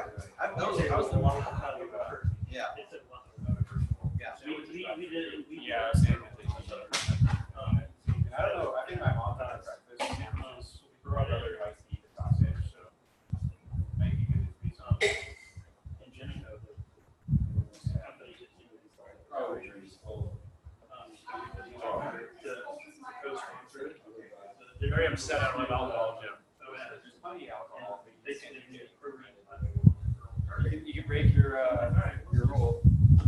I paid for it. I did it when I went to the table. Feed a bunch of food. You drink a lot of things. You're like, You were down in the there for like I could see your face after I left. Like I during the next meeting, it was like you're like an hour. You just worked for like 2 hours. And then you realize that might have been more because of the family dynamics. Yeah, it was fun. Yeah. Yeah. No, it's and like this doesn't work, and that doesn't work. An internet connection somewhere. I'm just glad that we did get beer last night. I was like, and I got this beer specifically for you. yeah. So we had some extra complications too. We did it on a federal building, so we had to make sure that all the participants, even if they weren't you don't have a government badge, like you can get into the building. And if you're not a U.S. citizen, you have to go through this whole application process to be able to gain it. Yeah, you guys need to load it up on the web. And there's also there's Wi-Fi access is not trivial at all. Being able to get all of the Docker containers, you don't have everybody download them. Not necessarily they're all public. What else? And just finding space, rooms for everybody. Figuring out a way to do the catering. We did catering from Willie's, and we're like, crap, we don't have approval to let the caterers inside the building to set up. So we have to just take the food and set it up, and then you tell us how to do it. And they're like, oh man, tacos were so messy. Why did we do that? Yeah. Yeah, no, it was all of the non-technical stuff that we didn't think about that was so challenging about it. Well, I should be good at that. Non-technical challenges? Well, I mean, I get through them. Yeah. There always are going to be. There's always going to be them. You deal with it.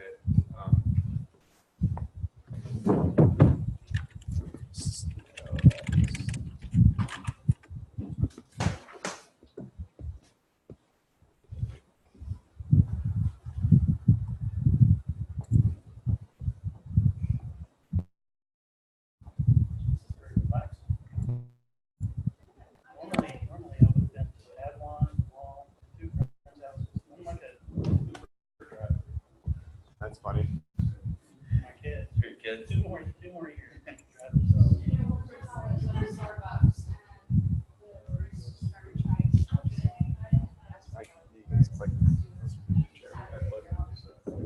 No, good.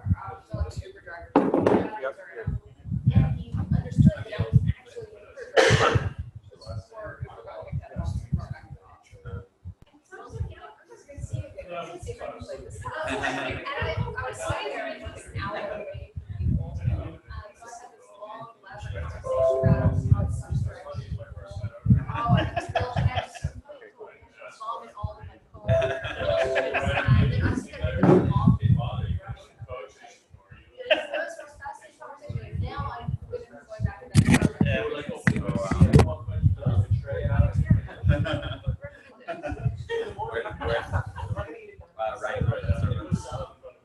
You gotta come over sometime.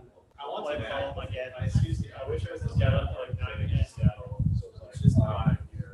Yeah. So I went at 4:30. I'll be here more in. This is working. Let me test it. I'll be here more in December, so we'll be around in December for a bit.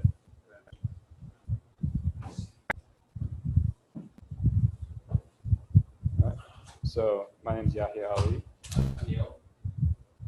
and we're looking at a voice sampling hardware solution for NeuroLex. Oh. Is it turned on? Sorry. Oh. Okay. So the purpose of this solution stems from the need to kind of speed up the patient workflow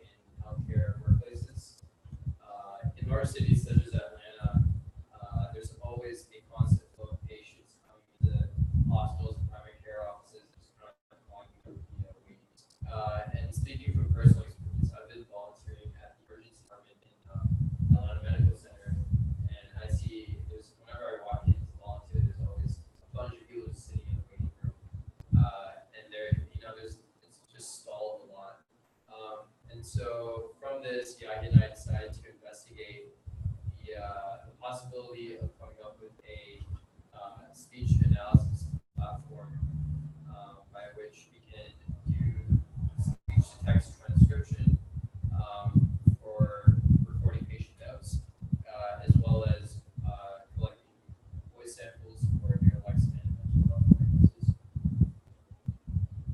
So our areas of focus are user analysis, so surveying medical professionals to see what the most common system they use right now is, and then voice sampling and transcription.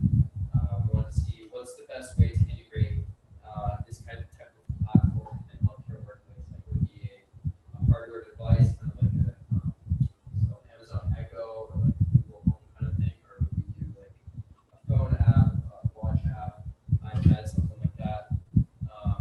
And then we came to hardware design. Like I said, what kind of device would we kind of go after, and what's the feasibility of it in the workplace?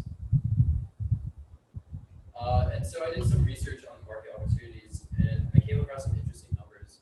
So the average time spent for a doctor's visit has been shown to be 120 minutes, and of that 120 minutes, only 20 minutes is spent actually seeing the doctor and interacting. So patients are spending the rest of that time just sitting there waiting or filling out paperwork, and it's stalling the process of their visit, and they're not able to adequately take advantage of their time.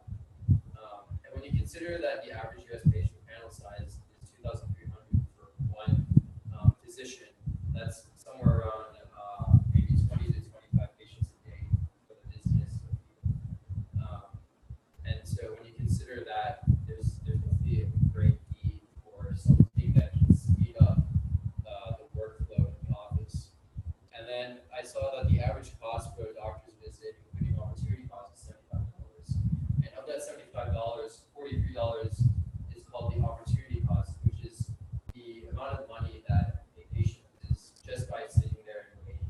It's the amount of money they could have spent, or they could have made by being out in their daily lives and working, rather than waiting for such a long time. And so from these numbers, we deduced that there is a really good market for this type of device out there. And so the first stage, which I coordinated, was data collection from surveys. And so I did some online surveys and personal interviews with some doctors, nurses at Atawala Medical Center. And 3 points that I hit. First point, what was the most commonly used data collection method? And I found, not surprisingly, that it was entering notes into a computer manually after the participation. And so from that, we looked at satisfaction levels with how notes are currently recorded, and most of the ratings I got on a scale of 10 to 1 to 3. So people were doctors and nurses were pretty unsatisfied with the current system that their workplace was using. And we also looked at satisfaction with the way in which mental health disorders are diagnosed, and they were also on the low side towards 3. And so the main concerns that we came across when we asked them, like, hey, we want to make this device, we want to integrate this to the workplace, what concerns about this would you have? We came across privacy and confidentiality. So if we were to use this kind of service, how private can we keep patient info without disclosing it too much? Another concern was how much time would this actually save? Would this device be so accurate that they wouldn't need a second eye to go back over it once they have seen the patient, or that they have to go back onto the computer and make sure that the service hasn't made any errors in transcribing the interaction. And finally, the last concern was how efficiently can this summarize documentation interactions without recording every little detail and making some careless errors in there. And so that's a lot of the data that we collected. And so we came up with a target user And we tried to stereotype this consumer as much as possible and bring it down to the basics. And of course, it's going to be a medical professional who probably works in a very high-paced environment, such as a hospital in a large metropolitan city or emergency department, or just an office that just gets a lot of patients every day. And we want to make a service that is very user-friendly and anyone can use it, even doctors that maybe may not have so experience with technology are able to navigate this service.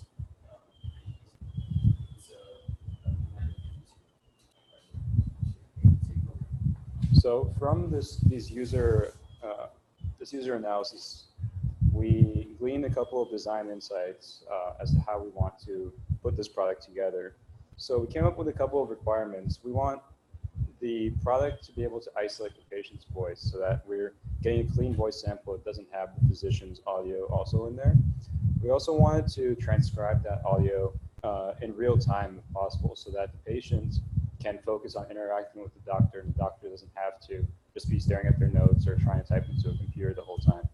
And we also want to apply the patient's metadata to the voice samples, such as their age, gender, possibly any risk factors, so that NeuroLex can use that in their analysis. And we also, of course, like to send those voice samples to NeuroLex for analysis. So our proposed design involves a couple of components. It's a smart microphone device that I'll go into more detail later. And we want it to be placed in each office in a primary care clinic. And it's activated at the start of the patient session via just a simple button, trying to make this as easy as possible to use. And it transcribes the patient's speech, and that can either be done as the doctor's sitting there and having the transcription show up on their computer, or it can be sent to the doctor later by email.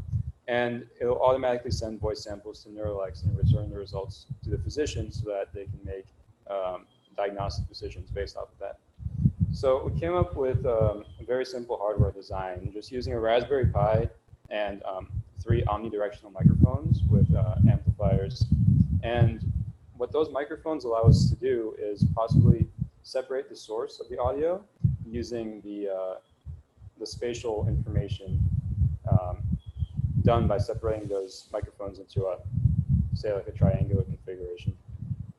So for the software requirements for this design to happen, we need real-time voice sampling on the Raspberry Pi, and we need to be able to configure that Raspberry Pi, since it doesn't have a screen. We need to have a configuration application on a laptop or the physician's computer. And we also need to be able to integrate this information with the EHR, ideally. And like I said, we want to possibly be able to implement this source separation on the voice recordings using the spatial configuration of the microphones to be able to isolate out the physician's speech and patient's speech and only analyze the patient's audio. So for our outlook, short term, we'd like to use this for data collection from research collaborators, and this would be without the EHR integration or even the voice transcription. In the medium term, we anticipate that NeuroLex would want to incorporate the voice transcription and have that run on NeuroLex servers, since we already have that ability, and use that sort of as an incentive for doctors to help us out in beta testing. And then in the long term, we'd like to run the voice transcription on the native hardware so that it can be done in real time. And we'd like full EHR integration and possibly have the voice analysis results sent back from NeuroLex very quickly. So personally, my goals, I'm currently pursuing a Bachelor's of Science in Biomedical Engineering at Georgia Tech. I'd like to gain some deep learning and embedded systems experience before I graduate. And after that, I'd like to pursue a PhD. And as far as NeuroLex goes, I'd love to stick around and mentor some Tribe 1 members and sort of break up this proposal into a bunch of sub-problems that multiple people can work on. Yeah, and as for my goals, I'd like to continue to collect more potential consumer data and see what more doctors and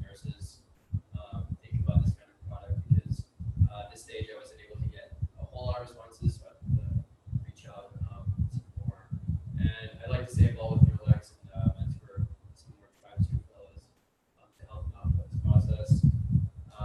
So I have pre-med, so I'd like to find some physicians to shadow, gain more clinical experience, and I think that'd be a good way to also collect more consumer data, and then take rec letters for med school, and then I'm currently pursuing a degree in neuroscience with a minor in health and medical sciences. And then the goal is to go to med school and pursue an MD. And then so I'd like to acknowledge our mentor Jim and our conversations that we had Drew and Reza and Rohit for helping us out and helping with all the aspects of this project. Now we'd like to open it up for questions. Our contact info is on here in case you guys want to reach out to us.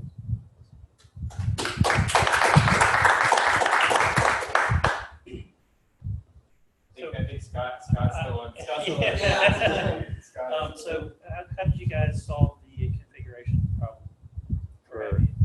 For the Raspberry Pi? Yeah. We haven't built this device yet, but I anticipate that since you can configure Raspberry Pi using USB, right? So we think of including a USB cable with the device and then having that hook up to a computer and then just have the configuration GUI come up on that screen. Like the USB serial?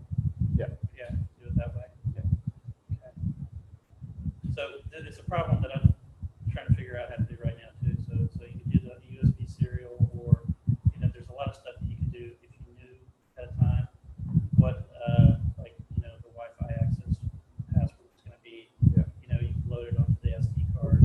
Scott, I was also thinking if there's an Ethernet port, you can SSH into the LAN. Yeah, and that's what I normally do when I first get one to set it up. I can do that, or just as I'm testing all the different devices, I either do the WPA configuration on the SD card, or I just plug it into the Ethernet. Yeah. And then I have scripts that'll go through and load everything. This is for initial setup. Yeah. But so like if we ship it to a doctor's office and we have no clue what anything looks like or how anything works there, and we assume it's going to be connected over Wi-Fi, they still have to be able to have like an app or some kind of little Something to set it up. wizard that will go and say, hey, put in your Wi-Fi information or pick this access point. That is Type in your account. That setup Yeah. process. Type in your account. So it'd be nice to be able to get them to subscribe to it using like a smart card. Say that again? Like a smart card, like AT&T smart card or some sort Oh, of yeah. actual 4G network. Yeah. So that can be done. Because like in healthcare, the volume, that monthly cost probably. They've gotten cheaper, and then there's definitely, GSM capability, LTE, GSM. That might be a way around it. Or you can have a Bluetooth. Do that with some sort I of- don't know, like if there's like a standard that like in healthcare privacy law. Yeah. I don't know what like cellular. Yeah, cellular network. one other idea too is a USB key. So if you had a Wi-Fi credentials on a USB key, you can have it so that on the OS, it scans for any new USB device, checks for a specific configuration file, and then automatically connects to that Wi-Fi, and then sends a ping to a server saying, "Yep, I'm online." Yeah. So that's pretty easy. That would require. Because then you just stick it in your Then computer. you just tell them, you just tell them, hey, here's your configuration. Just stick it in the device, and then it'll take care of it. Yeah, I like that. That's a good idea. So you said you talked to some people, but you didn't get a ton of responses in terms of this, but about like It's not as many responses as I wanted. yeah.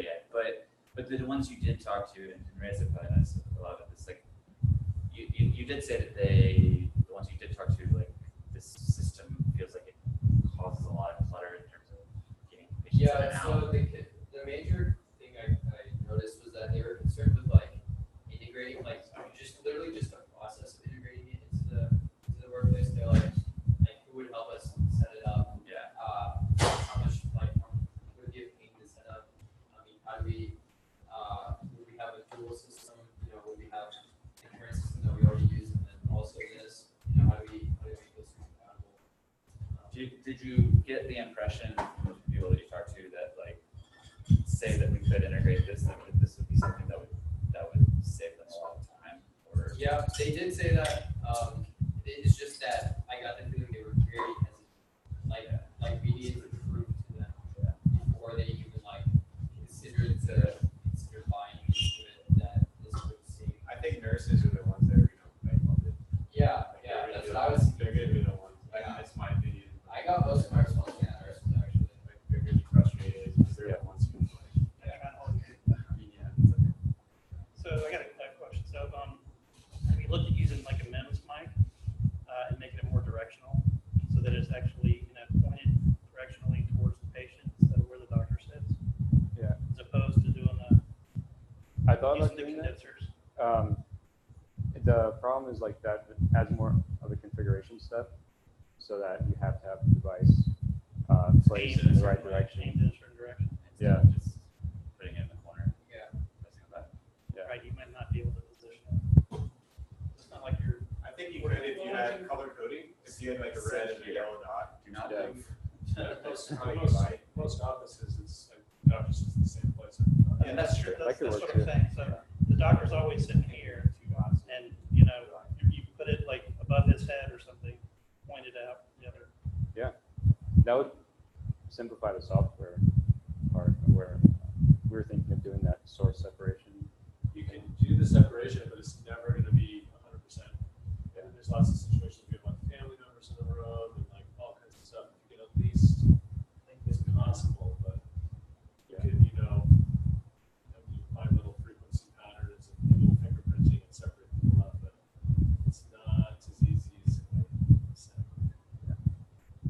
It'd be awesome to just put it on the ceiling. Yeah, the whole thing. Yeah, like literally on the ceiling. Yeah. That makes me Or think under the cabinet, and you have an arrow line. Yeah, just something where it's not going to. It makes me think of that indicator screen that we were talking about. Just have it so that there's a really simple detection algorithm running that's saying whether or not you have a green sample. Yeah, feedback. Yeah, Some way that feedback. that you could kind of, okay, now that's good. Or like red, yellow, green, or so just like a really simple feedback like that says, hey, I want to position it a little better. Yeah. Cool. Awesome. Very cool. Thank you. Thank you. I think the last one we had a video. It's another software demo. Good job, guys. I think we're right on time. So the last one is it'd be good because like they might be able to make what you have useful. Like exactly. So Jake, I didn't realize, but like I guess these pre-recorded videos are decent. Hi there, my name is Jake Peacock, and I had the pleasure of working for the past 6 months on Lex Index. It is a data science dashboard for analyzing audio and linguistic features of the NeuroLex recorded samples. And I built out this application over the summer, and have for the past 2 months have been working on fleshing out the demo. So I'm excited to share that with you all today. Why did I decide to build a data science dashboard? There are two primary reasons, two primary needs that I focused on. One is long-term, one is short-term. Long-term, machine learning networks that NeuroLex wants to build to classify things like caffeinated levels or how anxious or stressed out a person is. These networks need robust and rich input features. So if the inputs into the network are not distinguishing of the two classes that you're trying to predict, uncaffeinated versus caffeinated, if the inputs are not distinguishing, then the network is not going to be able to make a good prediction. And so, on the other side, if the features are noisy and don't really have a lot of correlation, then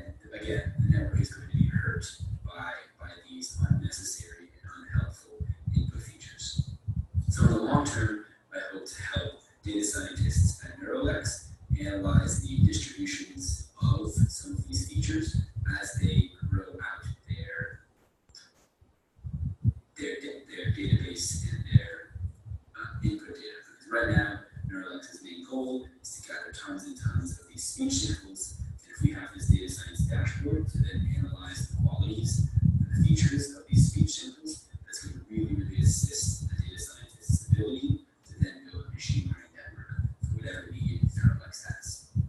In the short term, I really wanted this dashboard to be able to help other fellows who are doing research projects, and they needed an analysis process to look at the differences in their control group and their experimental group.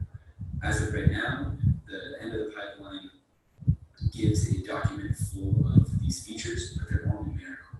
It's really hard to parse these 40 numerical features and it makes sense and discover trends. So, for example, if an assumption is that a caffeine prediction, that the caffeine predicted sample might be speaking about higher words per minute, that might be an assumption we have right now. It'll be great with this dashboard to back that up and say, oh look, the distribution is higher on the words per minute with the caffeinated samples, and it's much lower for the uncaffeinated samples. And that would be an insight that Peter, the researcher who's working on the caffeine experiment, you could take it away and say, this is something that I've noticed through my research and will be helpful if we want to build this machine learning network. So, what exactly did I build once I had this goal in mind? As of right now, I touched on this earlier, the samples that are taken, that are recorded either through the app or through the website, are propagated through this feature extraction pipeline that the current NeuroLex engineers have built, and a document containing all of those features is stored in the cloud in Amazon Web Services. And this is a diagram of what this process will look like once integrated. I have built this Lex Index endpoint, and though it's not connected yet, ideally the Amazon Web Services would push through HTTP requests the samples that it receives into my Lex Index endpoint, and then I do some pre-processing at that endpoint and index all of these documents into Elasticsearch, which is a cloud-based indexing service. The cool thing about Elasticsearch is that you can search, again, over all of your data that's in there. You can save things and label them with different types. So right now, there's the audio feature type and linguistic feature type. You could additionally label all of your data as being part of a caffeine experiment or being part of a stress experiment. And what that allows the user to do is search or restrict their search results to just the caffeine experiment results. Or no, I want to look at all of these global trends and be able to analyze the data as a whole, the entire data set that NeuroLex has. So from AWS to being indexed in Elasticsearch, that whole process is going to be automated. And the interactive part comes in when a data scientist or researcher uses what is called Kibana, which is the interaction point for looking at data in Elasticsearch. And Kibana allows you to create visualizations and dashboards that make analyzing all of this messy data in Elasticsearch much easier. So today I will be doing a demo, and that demo is going to consist of two parts. I will first spin up the Lex Index endpoint, and that runs in Docker, which allows me to mimic what it would be like for this to run in the cloud and exist on the cloud as opposed to existing on a local machine. Even though this process will be automated in the long term, I will kick off the HTTP post requests that send the 5 documents as if they were being sent from AWS to the Lex Index endpoint. And then I'll confirm that these demo samples can be fetched. Secondly, I will navigate to Kibana and explore the dashboards and do a little bit of explaining about how we can do analysis with these range trends. And though I only have 5 sample points right now, once NeuroLex is able to ingest lots and lots of data points, like 1,000, 2,000, it it'll be very, very useful to see these dashboards. So I will first show you what Kibana looks like right now. It is actually empty. There's no data in it, so it's not really that helpful. But if I go over here, I'm going to run a simple script that resets the index. It sends these 5 example JSON documents, and then wait and verify that those all can be fetched. Perfect. Everything seems to work. I'm going to get out of this terminal screen because terminal screen is very hard to decipher. And we'll get back over here to Kibana, refresh the page, and now we're able to see that we have data. And again, yeah, this is clean. It looks nicer, but you can't tell any trends from looking at these things in a list. So I'm going to navigate to the dashboard, and here I've created an example one. The adjective frequency range, noun frequency, and filler ratio are all linguistic features, which means they were parsed from the actual transcript. And something like the energy mean is the mean energy of the audio signal. So that's derived from raw audio. So what do these graphs represent? These are essentially histograms of how many samples had an adjective frequency ratio that fell into the range 0.02 to 0.04, or how many samples had a noun frequency ratio that fell between 0.14 to 0.18. And even with just a small sample size of 5, you can see that, okay, this range is maybe the normal range, and then these are the tail ranges that are a little bit less common, so maybe they're considered outliers. And ideally, and I haven't had to see this yet for myself, but ideally with a much, much larger sample size, we'll see a smoother distribution that looks more like a bell curve. And we'll be able to say, okay, so the middle 50% or middle 40% of what is quote unquote normal is between the range 0 to 0.06 or whatever that number happens to be. So that being said, a researcher could additionally line up her experimental features on this side and then the control group features on this side and be able to make direct comparisons between the histogram of a caffeinated person and the histogram of an uncaffeinated person. And up here, you're allowed to do pretty straightforward searches. You can search based on type, like your caffeinated versus uncaffeinated. And that will allow you to really drill down into your data and get the specific information out that you want. So, back to this presentation. What are the outcomes of LexIndex? A researcher now can analyze all of her experiment samples and compare them on an experimental group versus control group basis.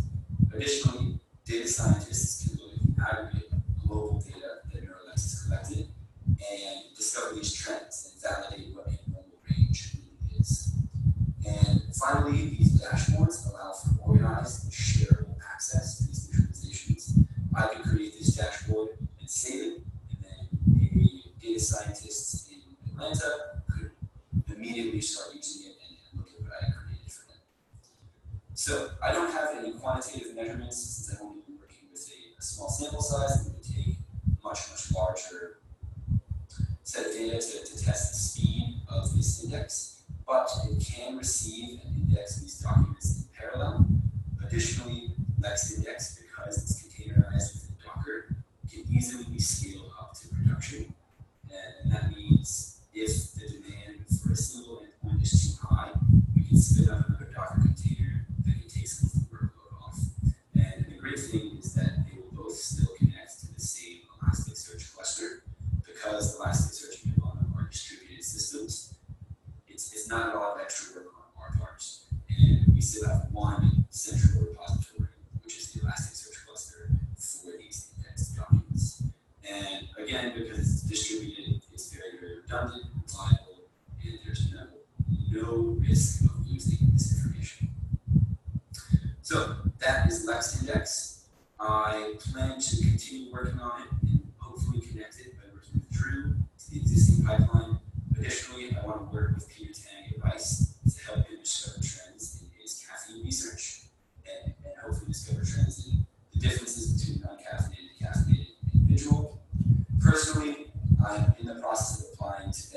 America. I plan to graduate from Rice in the spring with a degree in computer science and a focus in machine learning. And in the next 1 to 4 years, I definitely plan to get involved with a startup, maybe even start my own company. So I would really like to thank Jim and Drew for all of their help walking me through what the problem, what issues and what challenges I could address, and walking me through, giving me feedback as I build out features of this demo, and yeah, just being a great support network and providing this opportunity for not only me but all of these other fellows. My website is j-peacock.com.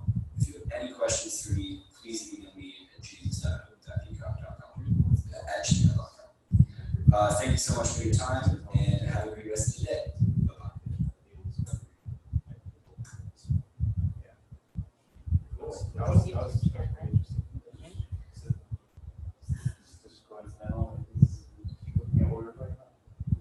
No.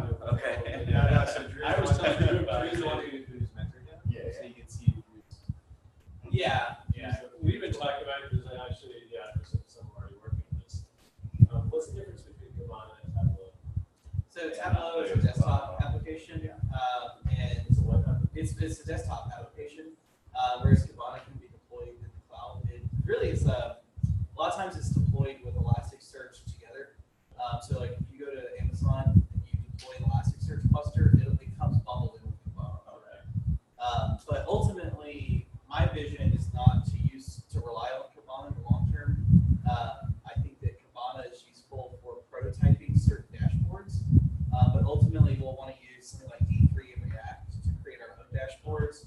They just connect to Elastic. Because all Kibana is, it's just it's a front end to Elasticsearch. It's all there. Because all of the aggregation and all of the statistical analysis happens in the engine of Elasticsearch itself. And I feel like you could use Matplotlib or something as well. Tableau is really just the next generation of like stats or some other statistics. Yes. Tableau doesn't have any search features. It'll import data and it'll visualize it. That's it. And it's a standalone application, so it's not going to be integrated into other systems. And it's also Kibana's free. It'd be cool. React is free. Oh, free. Can you combine Kibana with like Plotly? If you import it into Elasticsearch, Kibana is only a visualization for Elasticsearch. So, but see, Elasticsearch isn't your database. It's just an index. Yeah. So you can take any data store and index it and then visualize it with Kibana. It's fairly true. This is like for the research product. Yeah. Cool. Yeah, so I think next 10 minutes we can all go outside and think about all the different brainstorm what we're doing. You guys want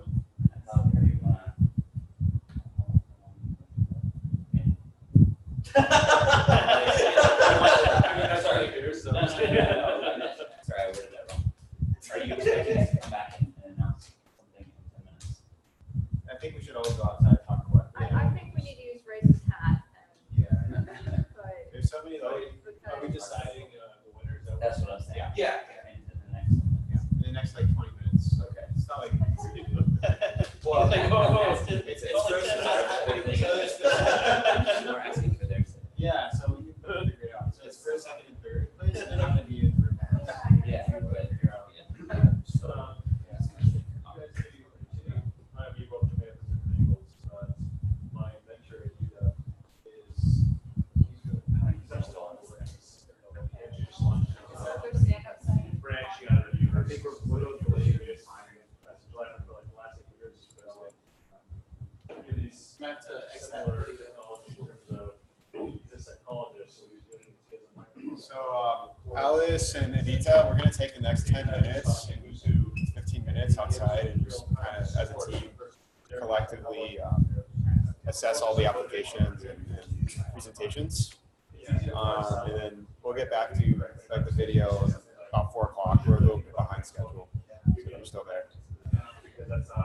So we'll be back in a little bit. Yeah. I'm just gonna one to two. It's very hard right now.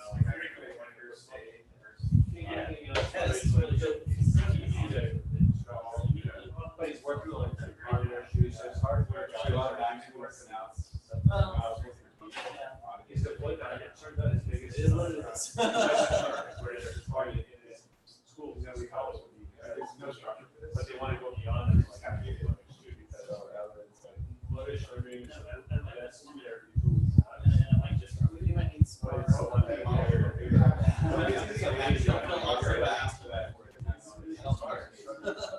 Anyway, just see like how I can point you to our papers and stuff. There's a lot of examples. I don't know, isolate So for right now, I think it's a good idea to focus more on outreach to psychologists instead of big healthcare clinics. I would, just to the psychologist, I think they'll be more responsive. Yeah. I think the healthcare clinic is that your customers vary. You have to think about who your customers. Right. Healthcare clinic, you're not selling to the provider. They have no say. Yeah. You're selling to like this big, organizational. They don't care about the providers. Right. So they don't want to get to the bottom line. All they're going to ask you is like, how is this going to save us money? Yeah. How is this going to make us? Are we going to bill more, or are we going to cost less? They don't give a shit about the providers. And that's just a fact. Yeah. But so I would focus on that. You can go that way, but then you got to focus on okay, how are we going to build more? So you can say that maybe goal is, oh, we're going to be able to put stuff into jokes more accurately, faster, that's billable. Or we're going to cut down provider time by 30%. You can see 3 more patients a day. That's billable. So that's like a whole other side of it. But for the tech stuff, I can actually, if you're going to go down the route of PhD, I mean, you have a bunch of PhD students. That can area at least branch. But if you're interested in clinical work. Yeah. And, I mean, ask people if you're shadowing stuff. Yeah. No. I mean, certainly Right. more, I think we have answers to questions about how to get a clinic, how to sort of flow, how to integrate it, workflow. I'm worried about that. It's more like, more like just a blast that's working on that stuff. In your case, too, like, people finally have strategies, like perhaps people now are like in Google Glass, Right. Yeah. What do we have on that? AI. Yeah. Just listening, it does give you know for you. We're not that far away. Yeah, in our life. 10 years. Case, go at your desk, your notes are Yeah. just Yeah. Right. Yeah. So that would be like, wow. I just feel like. Not a crusty is No, I don't know. Is everyone else working for one? Like Snapchat. Google, so. Are you guys gonna stick around? For like a few minutes. You guys are gonna. Yeah, I guess we'll come back in. Yeah. Okay. But yeah, stay in touch then about, because I got random resources. Both of you, okay? Thanks. Yeah.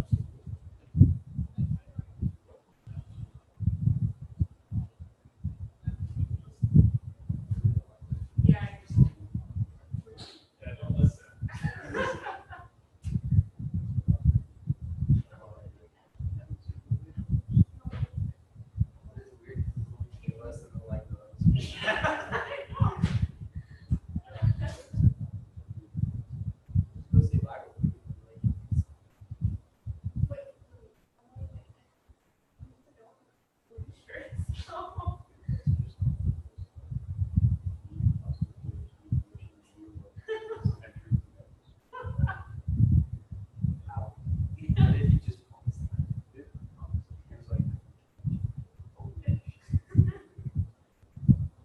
Shadowing hours though, that I haven't shadowed yet.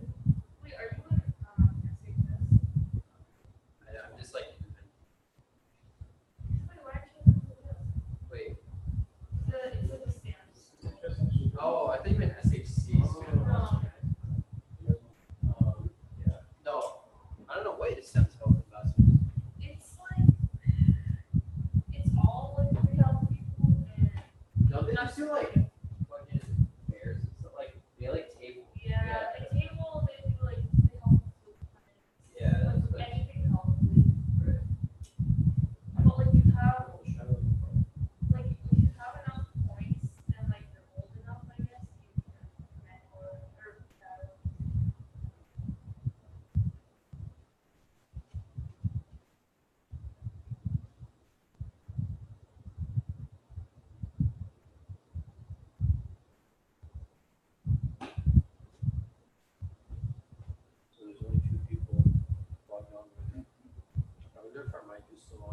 Yes. Hi, Aditya.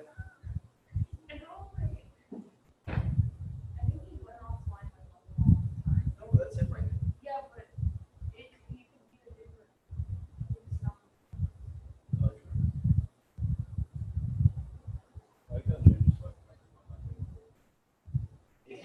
Like the Zoom. Yeah. Well, I think the camera was out. It should have The last one was so good. That's like so Oh yeah. So I can understand like pretty much most of that. But so what is like so you can like people who do research, right? Yeah. Put their data in there and Yeah, it does do like it parses your data basically almost. I think is what that is. Yes. Like a human. okay. For the whole analysis. Okay. Yeah.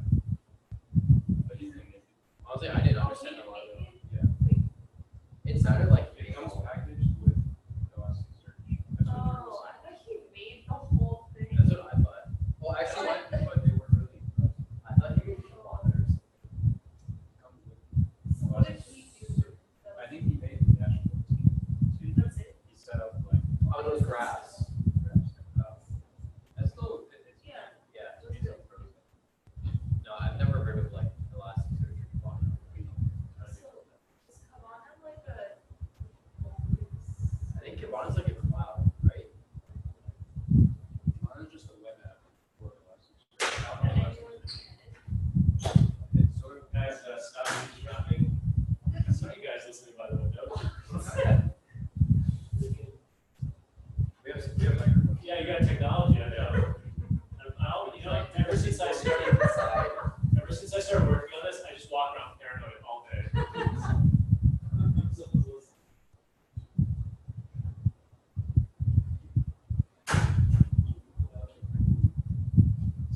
The script that is like, oh yeah, this runs every 5 minutes, and I'm still like, wait, that means I mean, it's running right now.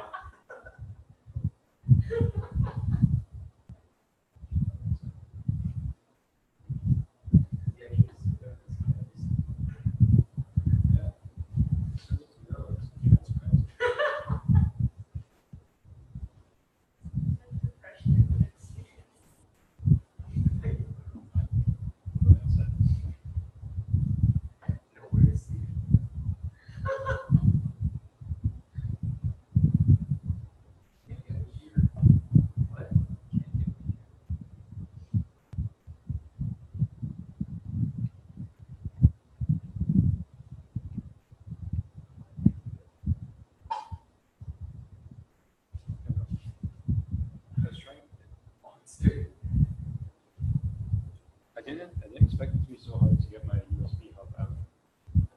Wait, where'd you stick it in? Jim stuck it in. You're so big.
the demo day, this is where it's your time to like, okay, I guess we're showing up at this place.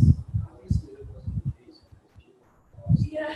Okay, no, I assumed for them it would be exception, but no, this is what they Atlanta. I thought for people in Atlanta.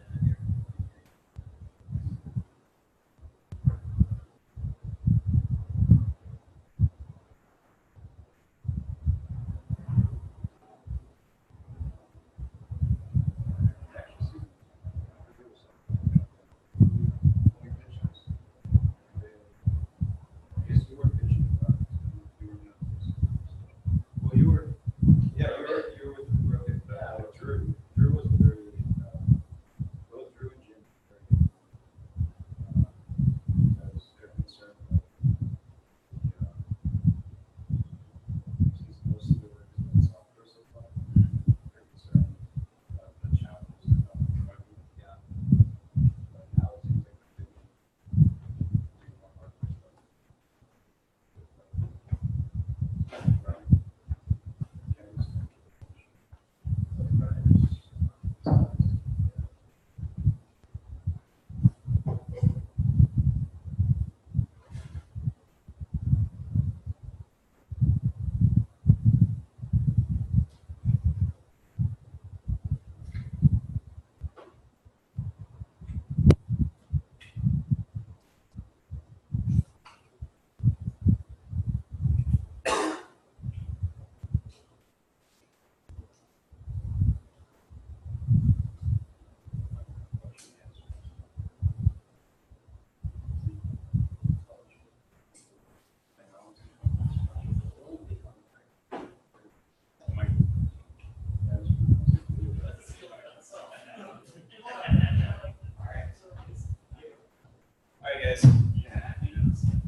I guess whoever's tuning in, we finally got to judge everyone. It took a bit of time. It was like a lot of thinking. It was our first iteration of judging, so we had to think deeply about the criteria. So the three criteria that we used were how useful was it to NeuroLex, how useful was it to you guys to grow, and quality and effort put into the demo. It ended up being, I guess, 8 demos in total, with a few that are deferred to next tribe because they couldn't make this tribe demo day.